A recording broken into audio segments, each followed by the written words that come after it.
को आपको अगर अच्छे से समझना है, उसके बारे में जानना है, तो सबसे पहला स्टेप ये है कि आप उसके प्रीवियस ईयर क्वेश्चंस को अच्छे से कर लो।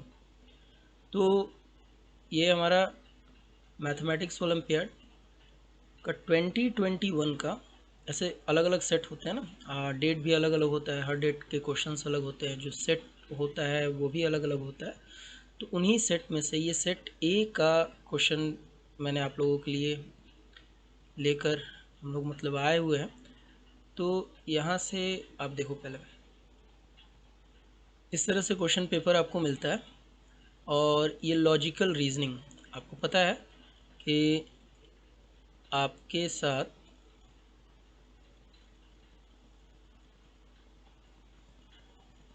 ये पूरा का पूरा जो पेपर है वो पूरे के पूरे पेपर को 3 सेक्शन में डिवाइड किया गया है। सेक्शन 1 जो है वो आपका है लॉजिकल रीजनिंग,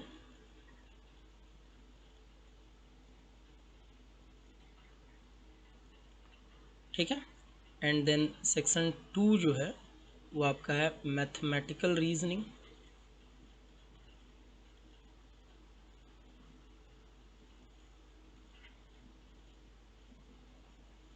ठीक है। और तीसरा जो है वो आपका है mathematics in everyday life, maths in everyday life,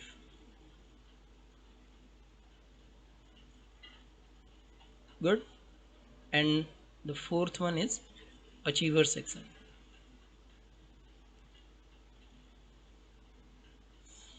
तो ये 4 सेक्शन है, ठीक है, कोई दिक्कत तो नहीं आता। जिसमें आप देख रहे हो लॉजिकल रीजनिंग आपका पहले क्वेश्चन से स्टार्ट हो जा रहा है और इस सेक्शन में आपको मिलेंगे टोटल 15 क्वेश्चंस, ठीक है। उसके बाद फिर हमारा आएगा मैथमेटिकल रीजनिंग, इसमें भी आपका 15 क्वेश्चन, और mathematics in everyday life 15 question and then 5 question.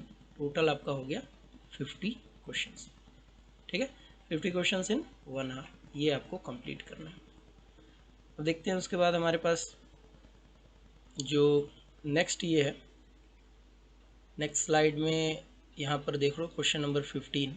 तो क्वेश्चन नंबर 15 आपका यहाँ पर जो लॉजिकल रीजनिंग का पूरा पार्ट है वो ख़त्म हो रहा है और फिर यहाँ से हमारा स्टार्ट हो रहा है मैथमेटिकल रीजनिंग। क्लियर है, कोई दिक्कत तो नहीं आता। मैथमेटिकल रीजनिंग में आपसे, जैसे ये क्लास 10th का पेपर है, तो आपसे क्लास 10 से रिलेटेड चीज़ें जो है वो पूछी जाएंगी। जैसे ट्रिग्नोमेट्री आपको पता है 9th में नहीं है, 10th में ही पढ़ना है। तो ट्रिग्नोमेट्री, कोऑर्डिनेट ज्योमेट्री, इससे रिलेटेड सारे क्वेश्चंस आपको यहीं पे देखने को मिलेंगे। ये देखो, एक हाइट एंड डिस्टेंस यानी एप्लीकेशन ऑफ ट्रिग्नोमेट्री से भी क्वेश्चन है।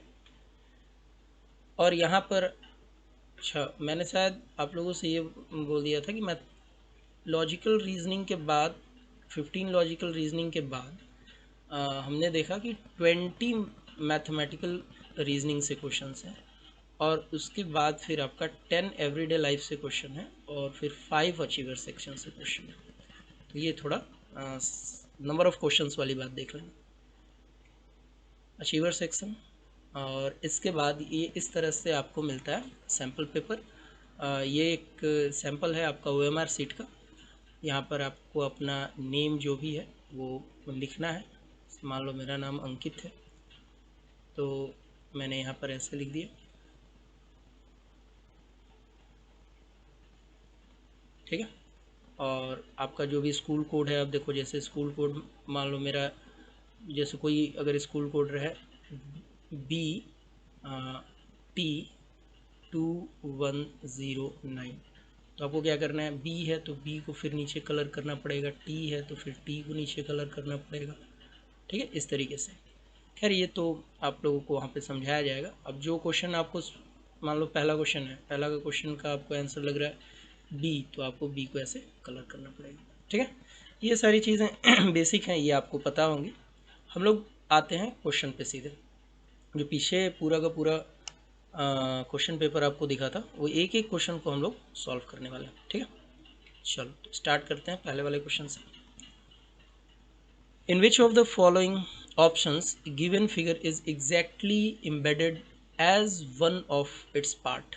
जैसे देखो यहाँ पर आपको दिखाई दे रहा है कि ये वाला जो है, ये जो इस तरीके से आपका पोर्शन दिया हुआ है, ये 21 फिगर में आपको एग्जैक्टली दिखाई दे रहा है। तो बहुत ये आसान टाइप का एक क्वेश्चन पूछ लिया गया आपसे रीजनिंग में। अगर आप देख रहे हो तो ये वाला लाइन जो है, सॉरी ये वाला लाइन और ये दोनों, ये पूरा का पूरा इस फिगर को बना रहा है। तो हमारा ऑप्शन ए जो हो जाएगा इसका करेक्ट हो जाएगा। ठीक है।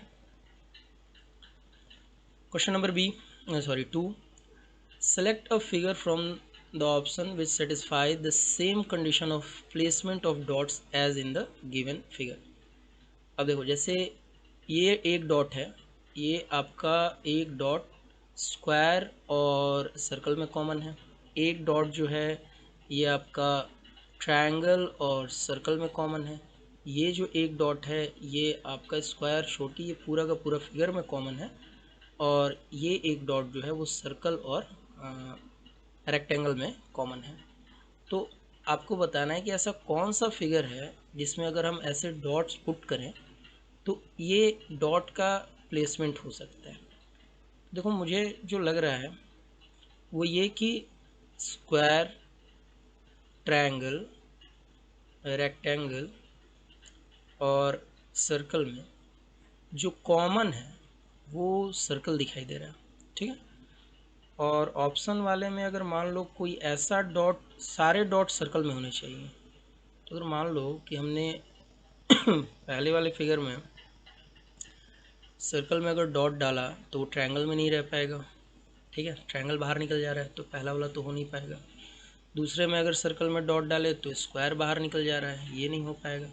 मतलब स्क्वायर और सर्कल का कॉमन कोई डॉट नहीं मिल पा रहा है हमें। इस वाले केस में सब में कॉमन है नहीं। आप ट्रायंगल बाहर निकल जा रहा है, यहाँ पर देखो ट्रायंगल और सर्कल का कॉमन डॉट है ना, तो ये भी नहीं हो पाएगा।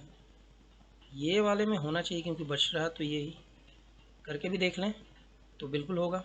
सब में कॉमन है, सर्कल और ट्रायंगल भी कॉमन है, रेक्टेंगल भी कॉमन है और स्क्वायर भी कॉमन है। तो ये हमारा परफेक्ट आंसर है।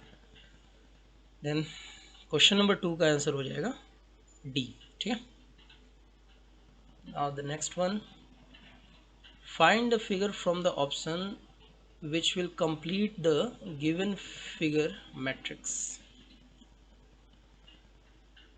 अब देखो लॉजिकल रीजनिंग का यही है, आप क्वेश्चन देखो और दिमाग लगाओ। मैंने भी क्वेश्चन जस्ट अरेंज करवाया और सॉल्व करने अभी बैठ ही गया हूँ, तो साथ ही साथ कर लेते हैं। जैसे मुझे जहाँ तक लग रहा है ये जो है यहाँ मूव किया और फिर ये यहाँ मूव कर गया। और ठीक है, एक चीज़ और समझ लेते हैं जहाँ तक मुझे लग रहा है, लेकिन इसमें फिर ये फिगर और ये, चलो ठीक है, एक चीज़, एक लॉजिक समझ में आ रहा है यहाँ पर, और वो लॉजिक है, रेड पेन ही ले लेते हैं। वो लॉजिक मुझे ये दिखाई दे रहा है कि ये दोनों फिगर को ऐड करने पे ये तीसरा फिगर बन रहा है। देख लो जैसे ये पूरा का पूरा है और तो इन दोनों को अगर हम ओवरलैप करवाएं तो ये वाला फिगर बन जाएगा, बिल्कुल बनेगा। उसी तरीके से अगर इस वाले पे सेकंड वाले को ओवरलैप करवाएं तो देखो यहाँ पर एरो है तो इसका एरो यहाँ पर आ जाएगा, ये एरो है तो ये एरो यहाँ पर आ जाएगा, इसका ये एरो नीचे की तरफ है तो ये आ जाएगा, और फिर हाँ ये तो ओवरलैप कर ही जाएगा। मतलब हमारा फिगर बनना चाहिए अगर ओवरलैप करवाएं तो ये इस तरीके से, फिर इस तरीके से, फिर इस तरीके से, और एक इस तरीके से, और यही हमारा बन के आ रहा है ये वाला फिगर। हाँ ये जो है दोनों इधर रहेगा ये एरो। तो लॉजिक सही है, मतलब ये फिगर 1 और 2 को ऐड करने पे 3 आएगा। तो उस हिसाब से अगर ये वाले फिगर को ऐड किया जाए तो क्या आएगा, तो सिंपल सी बात है, एक ऊपर एक नीचे सर्कल आएगा, ऊपर वाले में इधर ये साइड और नीचे वाले में फिर ये साइड कलर होना चाहिए। ऐसा ऑप्शन दिख रहा है आपको, बिल्कुल बिल्कुल यहाँ दिख रहा है ए। तो 3 का जो होगा वो ए होगा। अब देखो यहाँ पे टाइम है 1 आवर, तो थोड़ा जल्दी करना पड़ेगा। अब मुझे समझाना पड़ रहा है इस वजह से टाइम लग सकता है, लेकिन आपके लिए जो है वो टाइम है 1 आवर, तो उसी में आपको करना पड़ेगा। Question number 4, in the given series of letter and number the, ठीक है, ये देखो ये कुछ एक पैटर्न फॉलो कर रहा है, पूरा का पूरा सीरीज बन रहा हुआ है। तो जो मिसिंग नंबर्स है ना उनको फाइंड करना है आपको। तो इसको अगर हम इस तरीके से लिख लें, 2F4 3 सॉरी 3-6 और फिर -L -5-10 और 6R डैश। तो अब ये थोड़ा ज़्यादा इजी हो जाएगा। और यहाँ पर जहाँ तक मुझे लग रहा है कि 2 + 1 3, 3 + 1 4 करके देख लेते हैं। 4 + 1 5, ठीक है, ये लॉजिक तो सही है। 5 + 1 ये हो गया आपका 6, यानी इस वाले में तो एक जो है वो नंबर इंक्रीज हो रहा है। तो हमारा यहाँ पर 4 और 5, दैट मीन्स फर्स्ट नहीं सेकंड जो होगा वो होना चाहिए, एक नहीं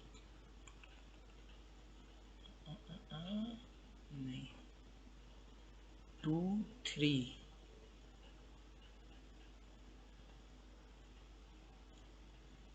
2 3 4 5। तो सेकंड वाले में 4 नहीं है क्या कहीं? 2 3 जी, 4 तो एक ही में है, यही होना चाहिए। 4 एक ही ऑप्शन में है हमारे पास, तो आगे चेक करने की ज़रूरत नहीं है और यही होगा सही आपका, ठीक है। उसके अलावा दूसरा लॉजिक ये भी समझ लेते हैं। 4 के बाद 6 है और फिर 6 के बाद हम क्या लिख सकते हैं, 8, 8 के बाद 10 और 10 के बाद 12। तो यहाँ पर हमारा 10 के बाद लास्ट में 12 सही आ रहा है। तो पूरे को सॉरी चेक करने की ज़रूरत नहीं है, आप पहले या दूसरे से अगर आपको आंसर मिल जा रहा है तो वहाँ से आप टिक कर सकते हो। तो क्वेश्चन नंबर 4 का आंसर हो गया हमारा डी। ये क्वेश्चन लंबा चौड़ा क्वेश्चन है, देखते हैं एक बार। An electronic device rearranges numbers and words in a particular rule in each step. The following is the illustration. चलो देखो, इनपुट है विंडो 27 गुड 43, मतलब कुछ वर्ड्स और नंबर्स हैं, ये इनपुट है। तो स्टेप 1 में अगर इसका आउटपुट रहे तो क्या आएगा, 17 विंडोज़ 27। मतलब स्टेप 1 में यहाँ पे ये किया जा रहा है, देखो ये फर्स्ट सेकंड, ये फर्स्ट हो गया हमारा, ये सेकंड, ये थर्ड, ये फोर्थ, ये फिफ्थ, ये सिक्स्थ, ये सेवन्थ, ये एट, ये 9 और ये 10th हो गया। तो 6 वाला हमारा पहले आ जा रहा है, फर्स्ट स्टेप में 6 नंबर पर जो है वो पहले आ जा रहा है। उसके बाद 1 2 3 4 एज इट इज़ है, 1 2 3 4 5 6 आ गया। तो उसके बाद क्या होगा, 7 8 9 एंड 10। सेकंड स्टेप में ये है कि फर्स्ट वाला 6 वाला अपने जगह पे ही है, उसके बाद फिर फर्स्ट है, फिर सेकंड है और 27। उसके बाद सट, सट किस नंबर पे है, 9, तो 9 आ जा रहा है। सट के बाद फिर गुड, गुड फिर उसके बाद 3 और फिर 4 और फिर डोर, डोर है 5 पर और फिर ओपन जो है वो 7 और फिर 8 और 10, ठीक है। ये सेकंड स्टेप है। थर्ड स्टेप में आपका 17 विंडो 27 सट, यहाँ तक तो 1 2 3 4, यानी कि 6 1 2 9 तो क्लियर है। 9 के बाद 32 आ रहा है, 32 8 नंबर पर है। और उसके बाद गुड, गुड्स, गुड्स कितने नंबर पर है, 3, फिर 43, फिर उसके बाद ये हो गया 4, फिर 7 8 और 10। फोर्थ स्टेप में ये हो रहा है कि 32 के बाद, यानी कि first second third fourth fifth, fifth तक तो वही 1 2 3 4 फिफ्थ, यानी कि फिफ्थ नंबर तक जो भी लेटर और वर्ड्स थे सब कांस्टेंट है। जो सिक्स्थ है वहाँ पे ओपन है और ओपन कितने नंबर पर है, 7, तो ये हो जाएगा 7। 7 के बाद फिर हमारा 3 4 8 और 10 रहेगा। तो ये 4 स्टेप तक है। इसी तरीके से 5वें 6वें स्टेप को आप कर सकते हो। लेकिन हमसे पूछा जा रहा है कि step 4 is the last step. आपसे जो पूछा जा रहा है इनपुट है, आप देखिए यहाँ पर ये पूरा का पूरा इनपुट है आपका। तो 4th स्टेप के बाद क्या आएगा, तो देखो हम यहाँ पर नंबरिंग कर ले रहे हैं 1 2 3 4 5 6 7 8, ये 8 तक ही यहाँ पर है।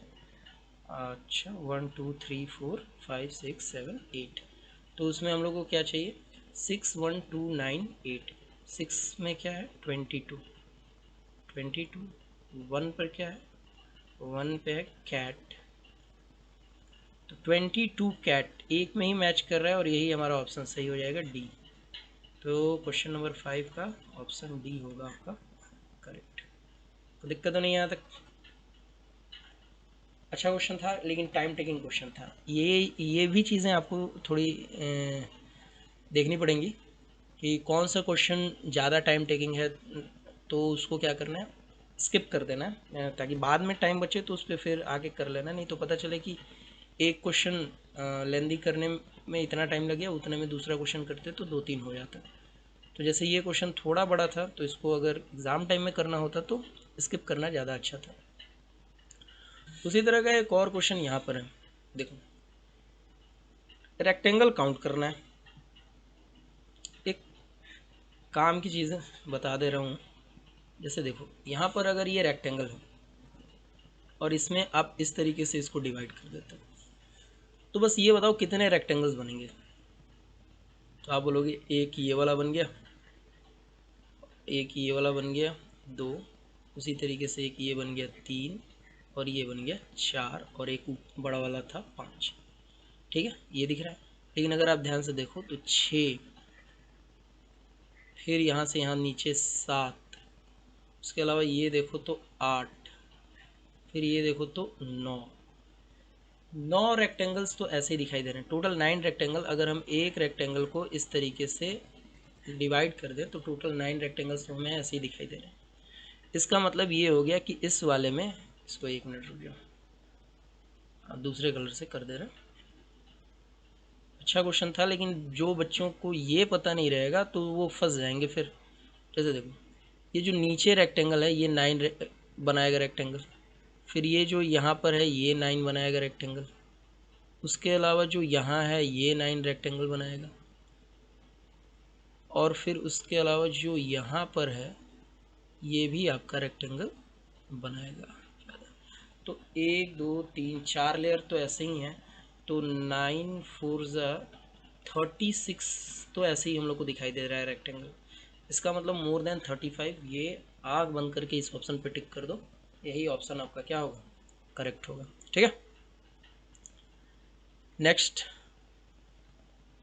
ये क्या है, if at the rate stand for multiplication, hashtag stand for division, star stand for addition, percentage stand for subtraction, then which of the following option becomes incorrect। देखो भाई साहब ये भी थोड़ा सा आपका टाइम टेकिंग क्वेश्चन तो है ही, लेकिन क्या करोगे, सब कुछ छोड़ तो नहीं सकते हो, बनाना तो पड़ेगा ही, यही तो है, बनाना पड़ेगा यार। देखो इधर 20, यहाँ पर क्या है प्लस, स्टार की जगह पे प्लस, 6 एट द रेट की जगह पे मल्टीप्लाई, और फिर 9 हैश के जगह पे डिवीज़न, 3 परसेंटेज की जगह पे सब्ट्रैक्शन 8। सॉल्व करने पे 30 आएगा, देख लेते हैं। 54, सॉरी पहले तो डिवीज़न होगा ना, तो डिवीज़न करोगे तो 3 हो जाएगा, और 8 3 18 सॉरी 6 इंटू 3 18, 18 प्लस 20 38, 38 माइनस 8 30। यार ये तो सही हो गया, 1 मिनट, लेकिन इनकरेक्ट पूछा जा रहा है। दूसरा करके देख लेते हैं। 18 एस की जगह पे जल्दी जल्दी अगर पुट करेंगे तो division sign, 6 at the rate की जगह पे सॉरी मल्टीप्लिकेशन 4, स्टार की जगह पे एडिशन 15, परसेंटेज की जगह पे सब्ट्रैक्शन 9। क्या ये 18 आएगा, देखते हैं। सबसे पहले डिवीज़न करोगे तो 3 होगा, होगा ना, 3 इंटू 4 12, 12 प्लस 15 माइनस 9, तो 12 प्लस 15 कितना होगा, ये हो जाएगा 27, 27 माइनस 9 18, ये भी सही हो गया। सी करके देख लेते हैं, सी सही है कि नहीं है देख लेते हैं। तो 12 और प्लस 3 एट द रेट की जगह पे मल्टीप्लिकेशन 27 और हैशटैग की जगह पे डिवीज़न 3, परसेंटेज की जगह पे सब्ट्रैक्शन 16 इज इक्वल टू 23। आ रहा है नहीं आ रहा है देखो, डिवाइड करोगे 9 होगा, 3 इंटू 9 प्लस 12 और माइनस 16 होता है, 9 इंटू 3 27 होता है, 12 plus 27 minus 16, 12 plus 27 minus 16 minus 423। ठीक है, ये भी सही है, मतलब ये अपने आप ही गलत होगा, आप चेक करने की ज़रूरत नहीं। आगे बढ़ो। There is a certain relationship between, okay देखो, फर्स्ट और सेकंड में जो रिलेशन है वैसे ही थर्ड और फोर्थ में, तो क्या ऐसा रिलेशन है जिससे फर्स्ट से सेकंड बना, उसी तरीके से आपको फोर्थ दिया है, बताना है कि थर्ड क्या होगा। चलो देखा जाए अगर, तो एक चीज़ तो समझ में आ रहा है कि स्टार यहाँ से यहाँ आया नीचे, मतलब यहाँ पर जो नीचे है ये ऊपर रहा होगा एट द रेट, कोई डाउट नहीं। एट द रेट ऊपर कहाँ कहाँ है, सिर्फ इन्हीं दोनों में, अच्छा दोनों में है तो फिर दोबारा चेक करना पड़ेगा। अच्छा इसका देख लेते हैं, ये यहाँ से आया नीचे, इसका मतलब ये नीचे आया होगा तो यहाँ रहा होगा ट्रायंगल, ट्रायंगल और स्टार दोनों यहीं पे मैच कर रहे हैं, इसका मतलब बी सही होगी।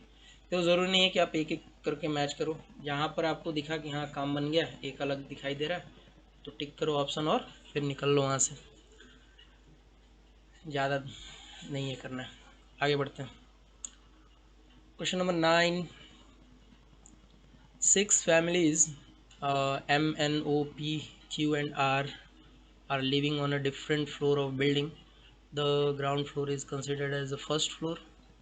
ओके देखो 6 फ्लोर है, तो पहले क्या कर लेते हैं, इस तरीके से फ्लोर डिवाइड कर लेते हैं, 1 2 3 4 5 6, ठीक है। तो ग्राउंड फ्लोर को first floor, second floor, third floor, fourth floor, fifth floor और इसको सिक्स्थ फ्लोर बोला गया।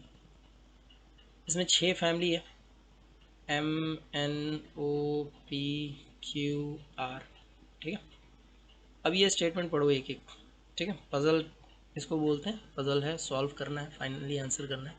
Family R is living above the floor of family M, तो आर जो है, आर का फैमिली एम के ऊपर रह रहा है, तो हम ऐसे लिख दे रहे हैं, जस्ट ऊपर नहीं ऊपर। There are 4 family living between P and Q where Q is living first floor. अब देखो यहीं से आपका क्वेश्चन भी हो गया ना, आसान हो गया। 4 फैमिली पी और क्यू के बीच में रह रही है और क्यू फर्स्ट फ्लोर पे, तो क्यू को तो पहले फर्स्ट फ्लोर पे डाल दो, ये कंफर्म है ना, तो इसको फर्स्ट फ्लोर पे डाल देते हैं। उसके बाद अगर हम लोग देखें 4 फैमिली, तो 1 2 3 4 का गैप है, पाँचवें हाँ तो उसके पी रहेगा, तो ये हो गया पी। तो यहाँ तो क्लियर हो गया कि टॉप पर पी है और नीचे क्यू है। N is living just below the floor of P, P के जस्ट नीचे एन है, तो एन को लिख लो।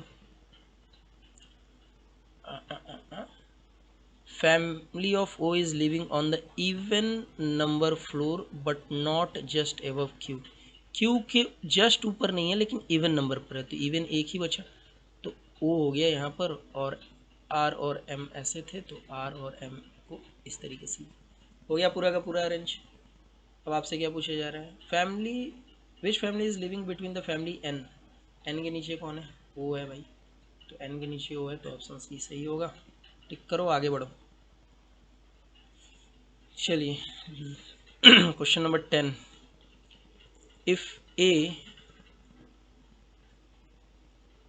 Means A, B means A is brother of B, okay blood relation का क्वेश्चन है। तो देखो एक कुछ कॉन्सेप्ट समझ लो, कुछ सिंबल से काम चला लेते हैं यहाँ पर, जैसे A is brother of B, तो क्या होगा ना कि जब भी एक पूरा का पूरा मान लो एक जनरेशन की बात हो, जैसे भाई बहन सब एक जनरेशन के हो गए, उनके मम्मी पापा उससे ऊपर वाले जनरेशन के, दादा दादी उससे भी ऊपर के जनरेशन के, तो हम लोग क्या करेंगे, एक जनरेशन में जैसे भाई बहन होंगे तो उसको इस तरीके से कर लेंगे, ठीक है।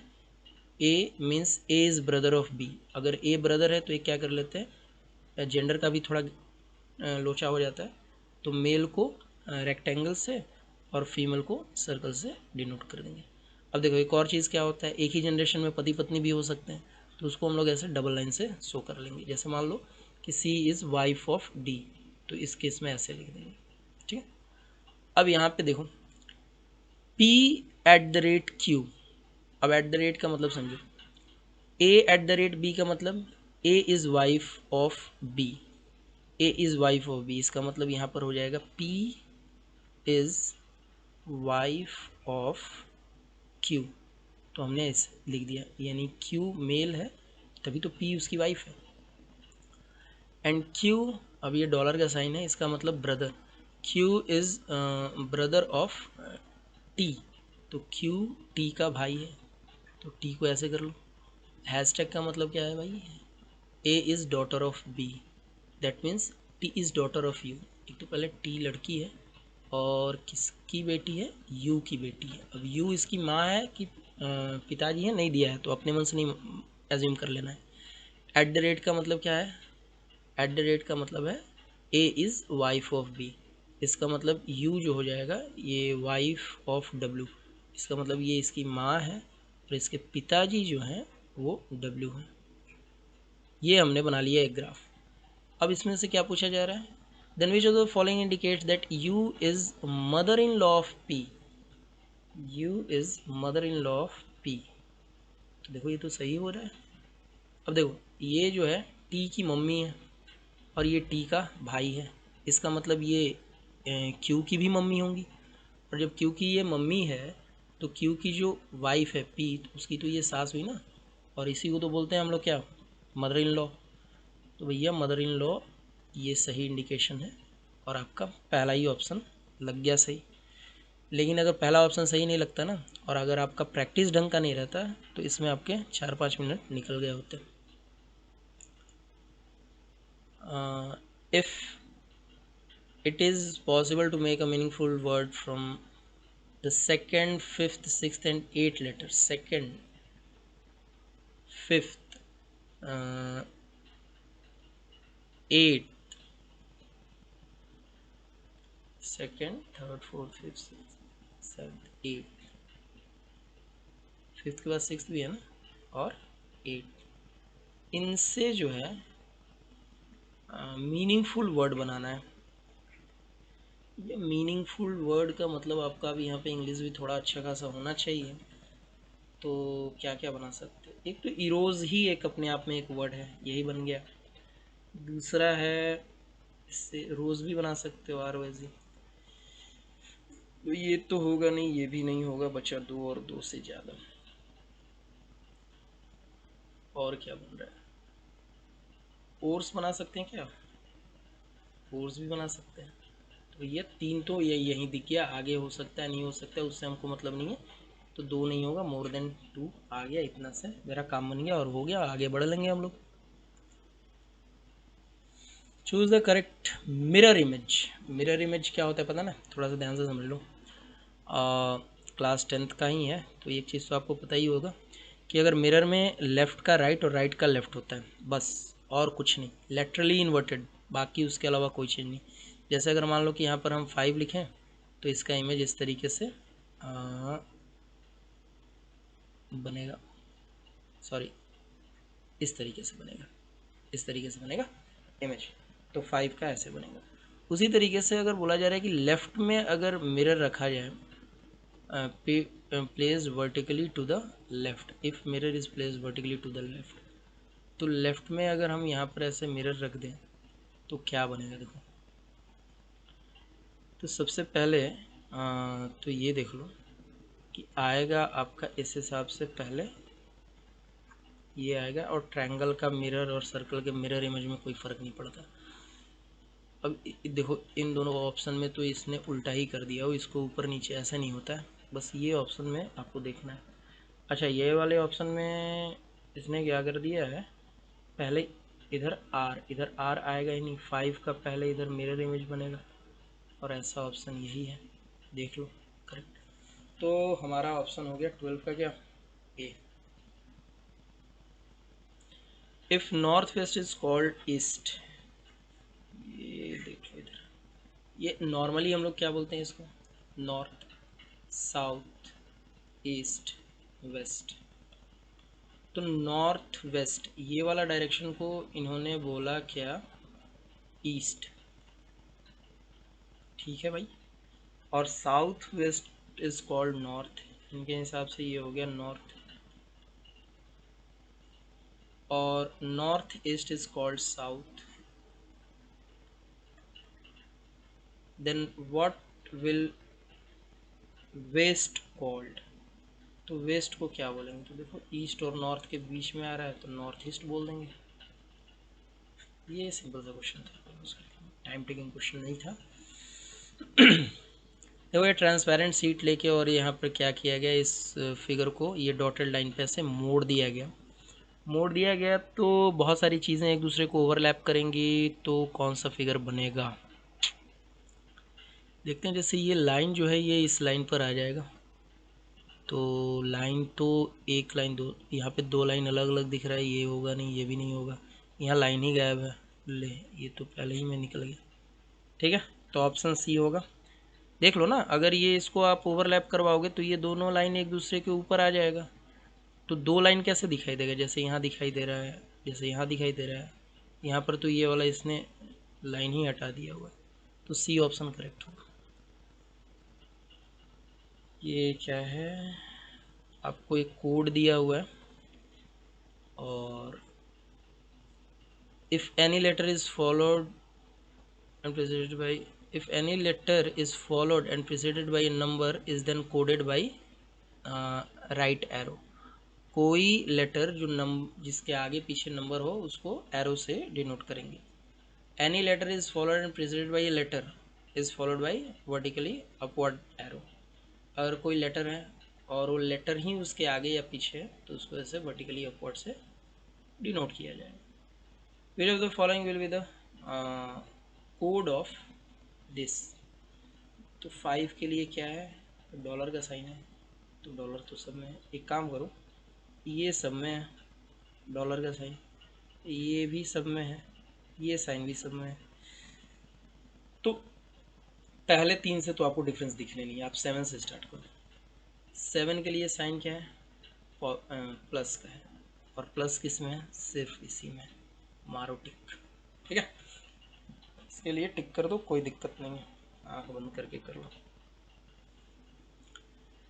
चलो जी, हमको लग रहा है यहाँ हमारा लॉजिकल रीजनिंग वाला पार्ट ख़त्म हुआ, और यहाँ से स्टार्ट होता है हमारा मैथमेटिकल रीजनिंग, या फिर आप बोल सकते हो कि नॉर्मल आपका मैथ्स जो है वो स्टार्ट हो।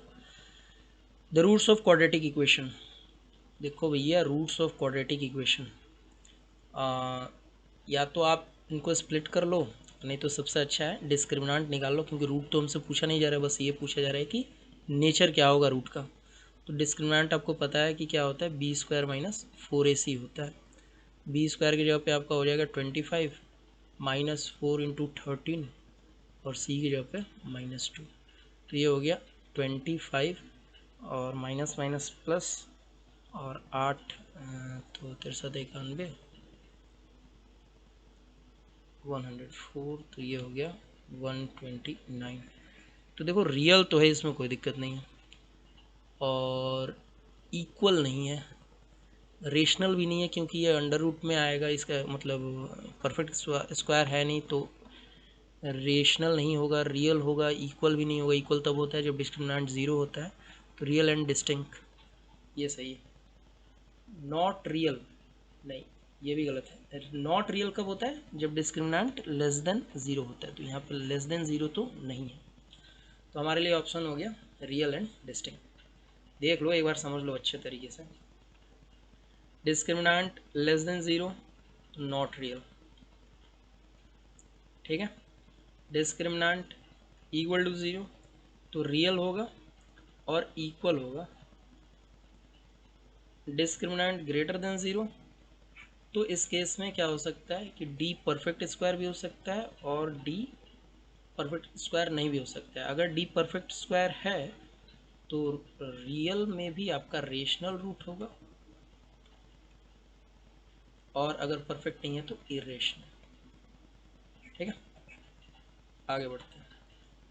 From a well shuffled pack of 12 card, a card is drawn random. Find the probability of getting a red queen.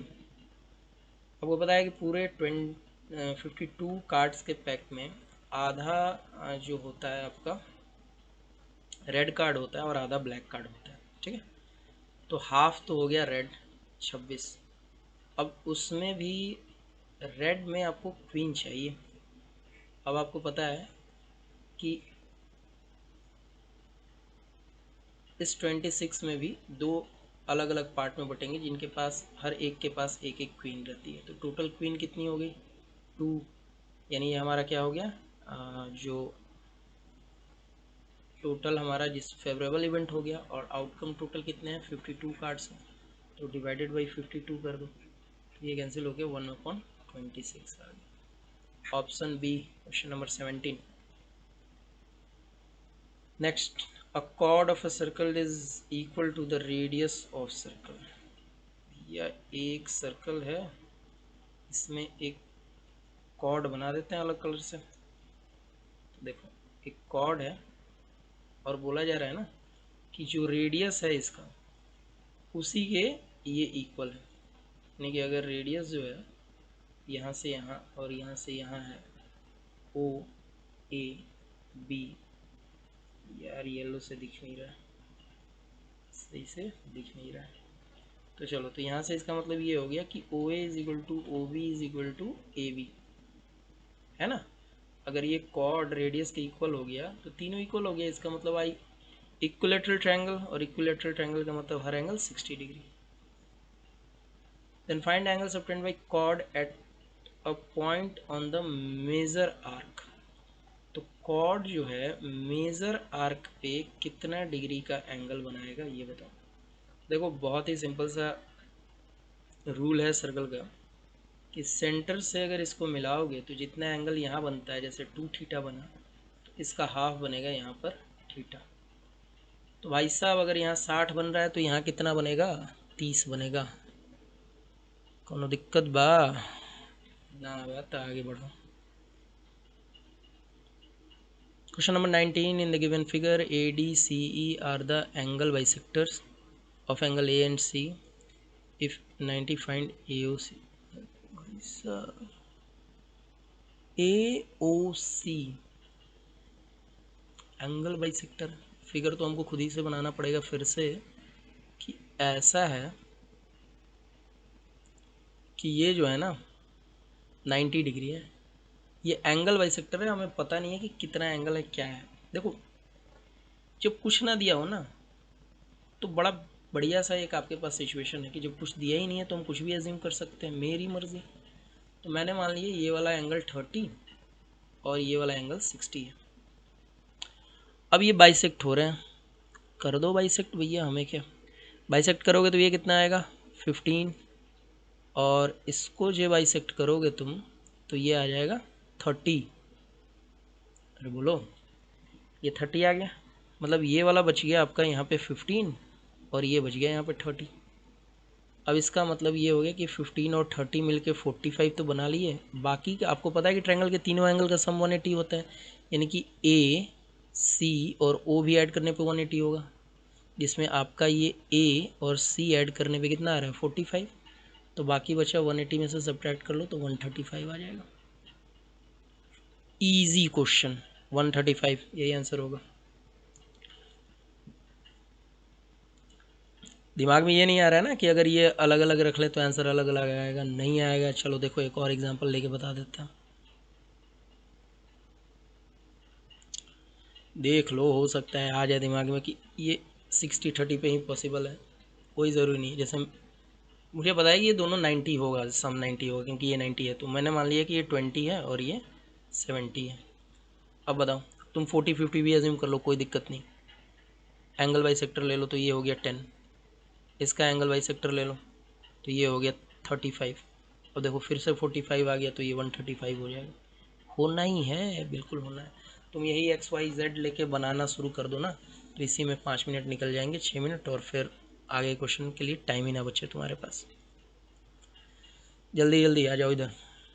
If two dice are rolled together, then find the probability that the sum of the number on the two dices is less than or equal to 10। एक भाई दो dice को अगर तू role करेगा तो total outcome आएगा तेरा 36। अब इसमें बोला जा रहा है कि सम ऑफ नंबर या तो 10 हो या 10 से कम हो। तो देखो भैया, एक के साथ एक जोड़ लो, एक के साथ दो जोड़ लो, एक के साथ तीन जोड़ लो, एक के साथ चार जोड़ लो, एक के साथ पाँच जोड़ लो और एक के साथ 6 भी जोड़ लो, तो भी 10 या 10 से कम आएगा। दो के साथ भी ऐसे पूरा का पूरा जोड़ लो तो भी 6 या 6 से कम ही आएगा। तीन के साथ भी पूरा का पूरा ऐड कर लो तो भी 10 या 10 से कम आएगा। चार से भी कर लो तो भी 10 या 10 से कम आएगा। तो 6 चौका 24 हमारा फेवरेबल इवेंट तो यहीं बन गया।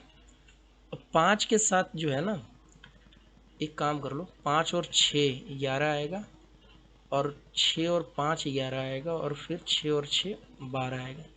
इन तीन को हटा दो ना, इन तीन को अगर हटा दो आप 46 में से, तो फिर सारे के सम जो है ना वो या तो 10 या 10 से छोटा ही होगा। तो भैया 36 टोटल थे, तीन को हटा दिए तो बचे कितने, 33 बच गए ना। तो 33/36 कैंसिल करो, 11/12। ले भाई हो गया 11/12, यही हो गया तेरा आंसर। आगे बढ़। द मिड पॉइंट, इतनी देर में हमने कितना क्वेश्चन किया, 20। तो अब बताने में निकल जा रहा है टाइम, चलो कोई बात नहीं। The mid point of P of the line segment joining the point A B. देख, ए हो गया और बी हो गया, ए हो गया, बी हो गया। ए का कोऑर्डिनेट हो गया तेरा 10,4, और बी का हो गया भाई -2,0। मिड पॉइंट बता दें। मिड पॉइंट बताओगे तो देखो क्या होता है, x1 x2/2, यानी -10 -2 -12/2 -6, 4 और 0 4 4/2, ये इतना हो गया। Lies on the line segment joining the point C and D, find the ratio. ये गड़बड़ हो गया। अब ये क्या हो रहा है ना, एक और लाइन है, इसका यहाँ पे पॉइंट है सी और यहाँ डी है, यहाँ कहीं पे मान लो सी। तो सी का जो कोऑर्डिनेट दिया है ना, ये दिया है -9 -4, और ये दिया हुआ है -4 -6। तो क्वेश्चन अब तुमसे सिंपल सा ये पूछा जा रहा है कि देखो -9 -4 है ये, और -4 और 6 है ये, और इनके बीच में कहीं पे पॉइंट है -6,2। तो बता दो रेशियो क्या है सी पी और पी डी का। ये भी देखो, देख ही लो, क्या कर सकते हो।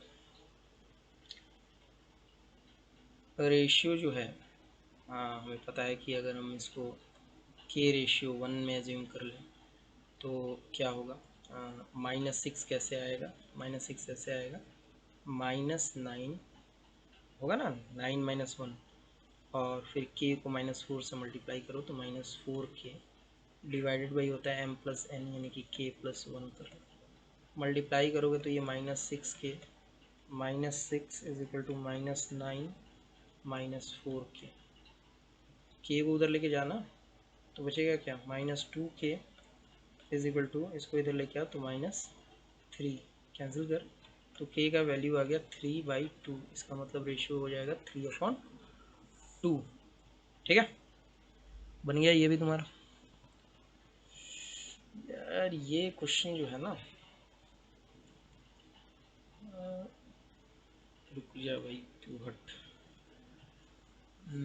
रेशनलाइज करना पड़ेगा तब जाके काम बनेगा, नहीं तो नहीं।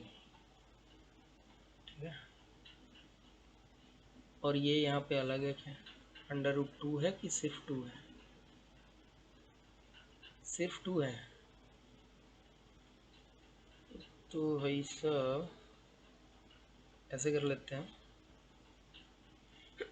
सॉरी, रेशनलाइज कर लो थोड़ा सा। ऐसे एग्ज़ाम में क्वेश्चन आए तो स्किप कर लो, लास्ट में टाइम बचे तब करो। अभी हमारे पास ऐसा कोई टाइमर है नहीं तो कर लेते हैं। यहाँ पर क्या करोगे, √6 + 3 से ऊपर नीचे मल्टीप्लाई करोगे तो 3√2 और √6 + 3, और नीचे आपको पता है क्या हो जाएगा, a² - b² यानी कि 3 माइनस, और 4√3।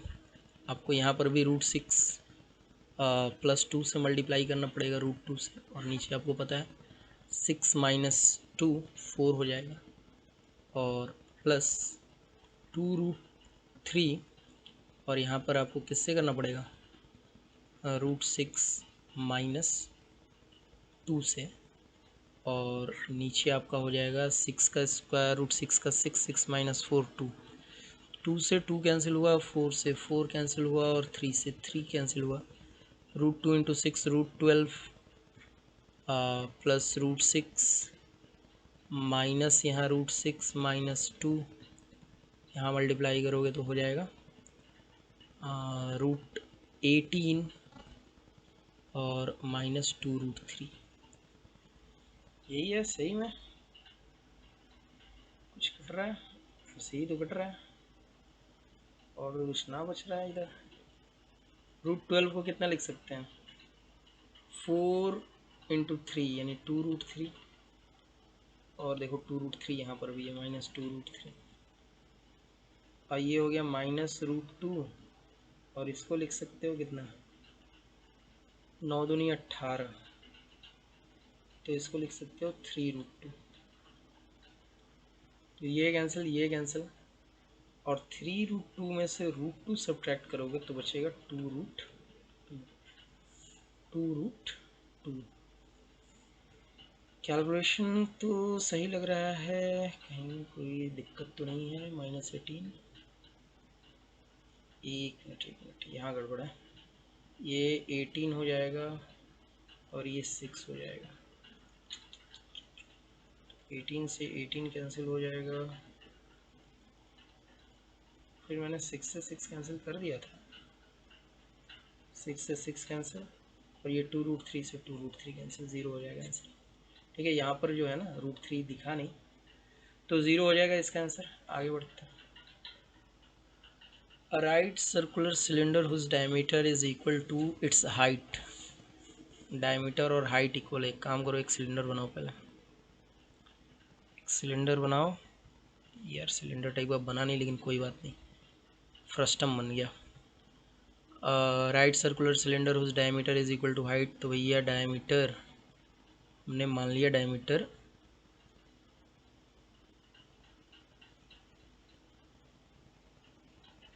2r, यही होगा डायमीटर, तो हाइट भी कितना हो जाएगा, 2r। Is inscribed in a right circular cone of base of diameter 16 centimetre and height 3 times the base diameter.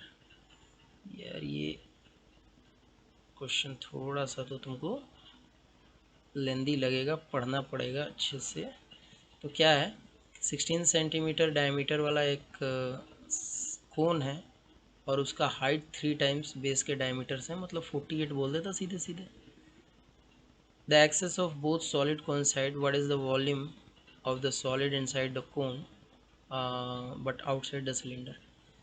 तो भाई साहब बात ये है कि right circular cylinder diameter is equal to the height is inscribed in a right circular cone of base of diameter 16 centimetre.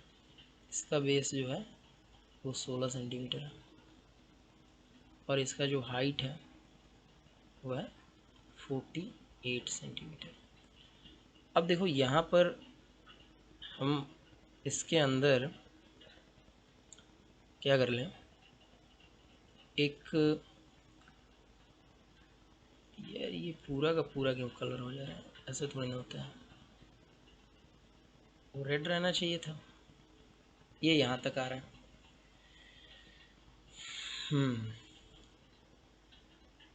तो अब आपको यहाँ पे सिमिलैरिटी का कॉन्सेप्ट लगाना पड़ेगा, तब जाके काम बनेगा, नहीं तो काम ना बनने वाला है। क्योंकि जब तक आपको इनके रेडियस के बारे में कुछ पता नहीं चलेगा तब तक कुछ किया नहीं जा सकता है। तो देखो यहाँ से पूरा का पूरा ये वाला अगर हम आर एज्यूम कर लिए तो ये वाला पूरा ऐसे समझो, यहाँ से एक ट्रायंगल बन रहा है ना, सीधे ऐसे समझो ये ट्रायंगल बन रहा है इस तरीके से। तो हो क्या रहा है, ये वाला पूरा का पूरा लेंथ जो नीचे है ये 2r के इक्वल है, ठीक है। यहाँ से इस तरीके से ऐसे ले, तो नीचे वाला ये क्या है 2r है, और ऊपर ये कितना हो जाएगा 48 माइनस 2r। और ये वाला जो है ये आपको पता है रेडियस होगा, तो ये r हो जाएगा, और ये कितना हो जाएगा, ये टोटल जो है 16 है तो ये 8 सेंटीमीटर हो जाएगा, आधा होगा ना, तो ये 8 सेंटीमीटर। तो देखो यहाँ पर आपको सिमिलैरिटी का कॉन्सेप्ट लगाना है। अब आपको पता है कि ये 90 डिग्री है, ये 90 डिग्री है, तो ऊपर वाला छोटू ट्रायंगल और ये बड़ा ट्रायंगल दोनों क्या होगा, सिमिलर होगा, और सिमिलर होगा तो भैया फिर आपका काम हो गया। आप बोल सकते हो कि 48 माइनस 2r डिवाइडेड बाई 48, क्योंकि total 48 is equal to r upon 8। तो यहाँ से आप क्या कर सकते हो, इसको 6 टाइम में कैंसिल करो, इसको 6r ले जाओ, इसको उधर लेके चले जाओ, तो 48 इज इक्वल टू हो गया आपका 6r प्लस 2r 8r, और r का वैल्यू आ गया 6। r का वैल्यू सिर्फ 6 आया है, कैलकुलेशन अभी भी बहुत बाकी है। मतलब ये है कि हमारे ये सिलेंडर का रेडियस जो है वो 6 सेंटीमीटर है, और हाइट जो है वो 12 सेंटीमीटर है। तो वॉल्यूम जो बच गया बाहर इसके बच गया वो कैसे निकाल सकते हो, volume of cone minus volume of cylinder. Cone का वॉल्यूम आपको पता है 1/3 पाई आर क्यूब, और सिलेंडर का वॉल्यूम क्या है, सिलेंडर का वॉल्यूम है पाई आर स्क्वायर एच। तो भैया पाई को तो कॉमन ही रख लो, ठीक है। तो पाई को कॉमन रख लिए तो 1/3 पाई आर क्यूब नहीं होता है, 1/3 पाई आर स्क्वायर एच होता है। तो आर स्क्वायर की जगह पे हमने रख दिया 8 इंटू 8, और हाइट की जगह पे हमने रख दिया 48/3, और यहाँ पर बच गया आर स्क्वायर। आर स्क्वायर की जगह पे हमारे पास कितना है 6 आया ना रेडियस, तो 36, और हाइट की जगह पे हमने रख दिया 12। तो देखो ये कटा 16 बार में, तो पाई यहाँ पर ये हो गया 8 8 64, 512 गुना 2 1024। अब 12 12 मतलब 36 को 12 से करना है तो ऐसे कर लो, 12 इंटू 12 आपको पता है 144 होता है, और 144 को 3 से मल्टीप्लाई कर दो, बात बराबर है।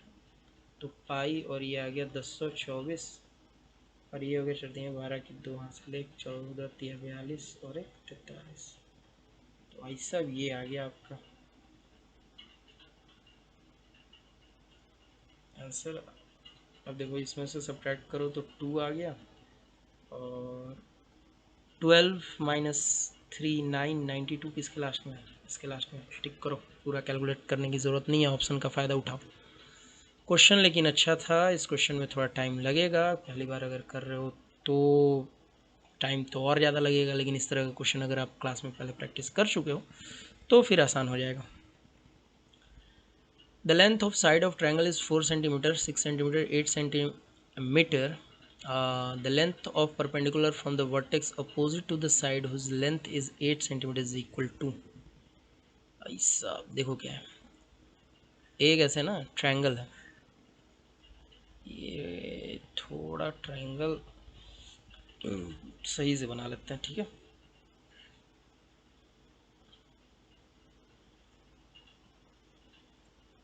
ट्रायंगल थोड़ा सही से बना लेते हैं। ये इस तरीके से एक ट्रायंगल है ए बी सी, जिसमें एक साइड जो है वो 4 सेंटीमीटर है और दूसरा 6 सेंटीमीटर है और तीसरा 8 सेंटीमीटर।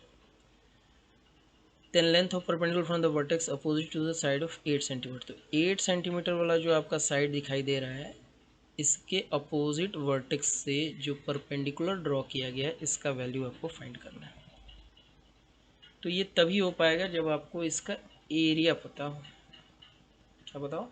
एरिया पता हो, तब निकाल सकते हो। दूसरा ट्रिगोमेट्री का थोड़ा सा यूज़ करके बनाया जा सकता है, लेकिन चलो उसको बाद में कभी देखेंगे। अभी के लिए क्या कर लेते हैं, पहले एरिया निकाल लो हीरोन्स फार्मूला से। पता है ना, s into s minus a into s minus b into s minus c का अंडर रूट। तो एस कितना हो जाएगा, आधा आधा करके जोड़ लो, 2 और 3 5, 5 और 4 9। तो 9, 9 में से 4 घटाओ 5, 6 घटाओ 3 और 8 घटाओ 1। तो ये आ गया 9 5 45, 135 अंडर रूट ऑफ 135। अब 135 is equal to half of 8 into H, यही कर सकते हो। ये गया 4 टाइम्स में, तो 135/4। 135 को अगर हम देखें तो यहाँ पे लिख सकते हैं, कितना लिख सकते हैं, 9 27। तो भाई 3 बाहर जाएगा, 15 रह जाएगा अंदर। तो 3√15/4 यही आंसर आ जाएगा। 135 को लिख सकते हो ना 9 इंटू 15, तो 15 तो अंदर रहेगा, 9 का 3 बाहर आ गया, यही आ जाएगा आपका इतना सेंटीमीटर। होगा कहीं पे, कहीं ना कहीं, कहीं ना कहीं, कहीं ना कहीं, कहीं ना कहीं यहाँ है, यही आंसर होगा आपका। 25. If the fifth and 17th term of AP are 46 and 130 respectively, find its fifth term क्या होगा बताओ। फिफ्थ टर्म होगा a प्लस 4d, ये 46 है। और 17 टर्म क्या होगा, a प्लस 16d, ये क्या होगा 130 है। तो 14 टर्म आपसे पूछा जा रहा है। 14 टर्म के लिए आप क्या करो, ऐसे पहले इसको सब्ट्रैक्ट कर लो, तो आपको मिलेगा 12d,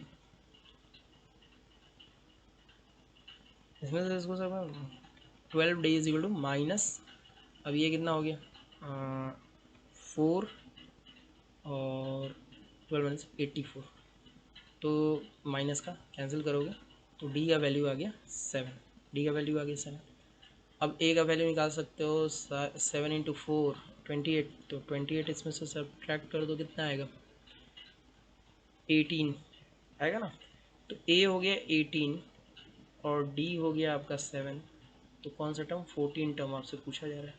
क्या कर लोगे 18 प्लस 13 इंटू 7, तो 18 इंटू 91, सॉरी 18 प्लस 91, तो ये हो गया आपका 99 और 10 109। Find the median of distribution given below, sorry, if the median of distribution given below is 35, find the value of x। Median जो है वो आपका 35 है, तो आपसे पूछा जा रहा है x का वैल्यू कितना होगा। एक बात बताओ, ये टोटल ऐड करो कितना आएगा, तो ये आ गया 13 13 और 4 17 17 और 3 20 20 और 10 30 30 30 का हाफ करो, 30 का अगर हाफ करोगे तो आएगा 15, 15 आएगा, 15 आएगा। और फिर आपको इसका कॉम्युलेटिव टेबल बनाना पड़ेगा, ठीक है। अच्छा इसको हम अभी करते हैं स्किप, आगे बढ़ो। Sine A plus cos A sine A minus cos A is equal to, किसके इक्वल होगा ये बताना। तो देखो एक चीज़ समझो, अगर एलसीएम दोनों का ले हम लोग, sign A minus cos A sine A plus cos ए, तो हमारा एलसीएम हो जाएगा, एलसीएम हो जाएगा साइन स्क्वायर ए, दोनों को मल्टीप्लाई करेंगे, माइनस कॉस स्क्वायर ए। तो ये चीज़ तो क्लियर हो गया, ये डेनोमिनेटर में यही रहने वाला है। ऊपर अगर करें तो ये हो जाएगा sine A plus cos A का स्क्वायर और प्लस फिर से वही sine A minus cos A का स्क्वायर। अब आपको पता है कि a प्लस बी का square plus a minus B का स्क्वायर अगर हम लोग करें तो हमारे पास सिर्फ और सिर्फ बचेगा क्या, sine square a plus cos square a, और इधर भी वही बचेगा sine square a cos square है, क्योंकि 2 sign A cos A cut चुका होगा। और यहाँ पर देखो, यहाँ पर इनको ऐड करोगे तो 1, इनको ऐड करोगे तो 1, तो 2 upon sine square A cos square A, option A सही होगा। 28, धीरे धीरे हम लोग पहुँच रहे हैं 50 के पास। Which of the following statement is incorrect, the rational form of this is this. तो देखो इसको डिवाइड करोगे 17 51, इसको लिख सकते हो 17 प्लस 6/9। तो 6/9 का मतलब ये हो गया कि ये आपका कैंसिल होके इसको लिख सकते हो 2 अपॉन 3। तो ये हो गया 17 51 और 2 53, ठीक तो है, कोई दिक्कत नहीं। इज रेशनल नंबर, रेशनल कैसे है जी, 423 4423 4423, ये ना रिपीट हो रहा है और ना टर्मिनेट हो रहा है, तो ये रेशनल नहीं इरेशनल नंबर है, यही आपका इनकरेक्ट हो गया। ठीक है, ऑप्शन सही है, स्टेटमेंट गलत है। Which of the following option represent the equation of line in graph? अच्छा देखो कौन सा सही है। अब एक चीज़ समझो, अगर आप x को 6 रख रहे हो तो y 0 हो जा रहा है। किस में हो सकता है, x को 6 रखेंगे ये दोनों कट जाएगा, y 0 हो जाएगा। ठीक है, y को 3 रख रहे हो x 0 हो जाएगा, y को 3 रखने पे x 0 हो जाएगा, इसी में आ रहा है और यही हमारा सही है। समझ में आया ना, जैसे ये लाइन जो है x को जिस पॉइंट पर कट करेगा वहाँ पे y 0 होगा, और y को जिस पॉइंट पर कट करेगा वहाँ पे x 0 होगा, और इस हिसाब से आपका ये सिंपल सा हो गया सॉल्व। ठीक है, question number 30, for what value of p the system of linear equation have no solution. तो भाई नो सॉल्यूशन के लिए क्या होता है, नो सॉल्यूशन के लिए जुगाड़ ये होता है कि a1/a2 is equal to b1/b2 is not equal to c1/c2, a1/a2 is equal to b1/b2 is not equal to c1/c2। तो इस केस में हमारे पास ये जुगाड़ लगता है कि कोई सॉल्यूशन नहीं हो पाएगा। अब यहाँ पर देखो, इसी हिसाब से देखो तो यहाँ पे p/12 इक्वल होना चाहिए 3/1 के। इसका मतलब यहाँ से हम बोल सकते हैं कि p होना चाहिए 4 के इक्वल, पहली बात। दूसरा फिर हम लोग ये लिख सकते हैं कि 3/1 is not equal to p-3/p। यहाँ से अगर forward value p the system of equations will have no solution, p/12 is equal to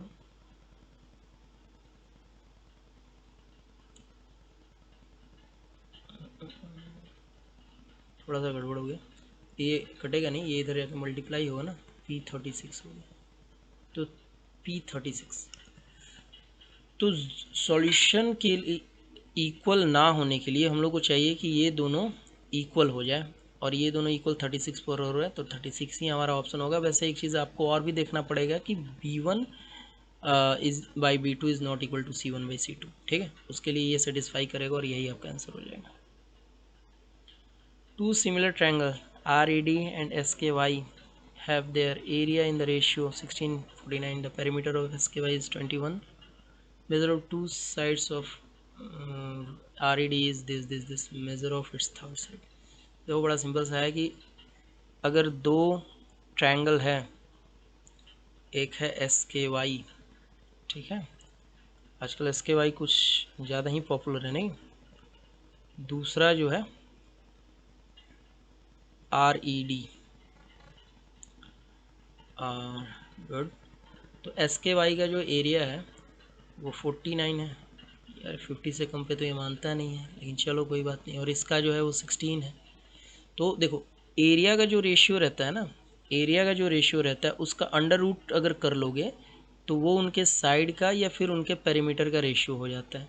यानी कि जो साइड और पेरीमीटर का रेशियो होगा वो 7:4 हो जाएगा।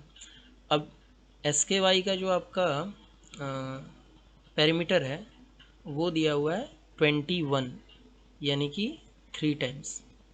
तो इसका भी पेरीमीटर 3 टाइम्स हो जाएगा 12, जिसमें दो साइड 3 और 5 मिलके 8 बना रहे हैं, तो बाकी बचा हुआ 4 बनाएगा तब ना 12 होगा। ये भी आसान क्वेश्चन था। x-2 and x-1/2 both are the factors of polynomials, then p is equal to ये दोनों ही फैक्टर्स हैं polynomial P X plus, then p is equal to. तो थोड़ा सा अगर ये समझा जाए कि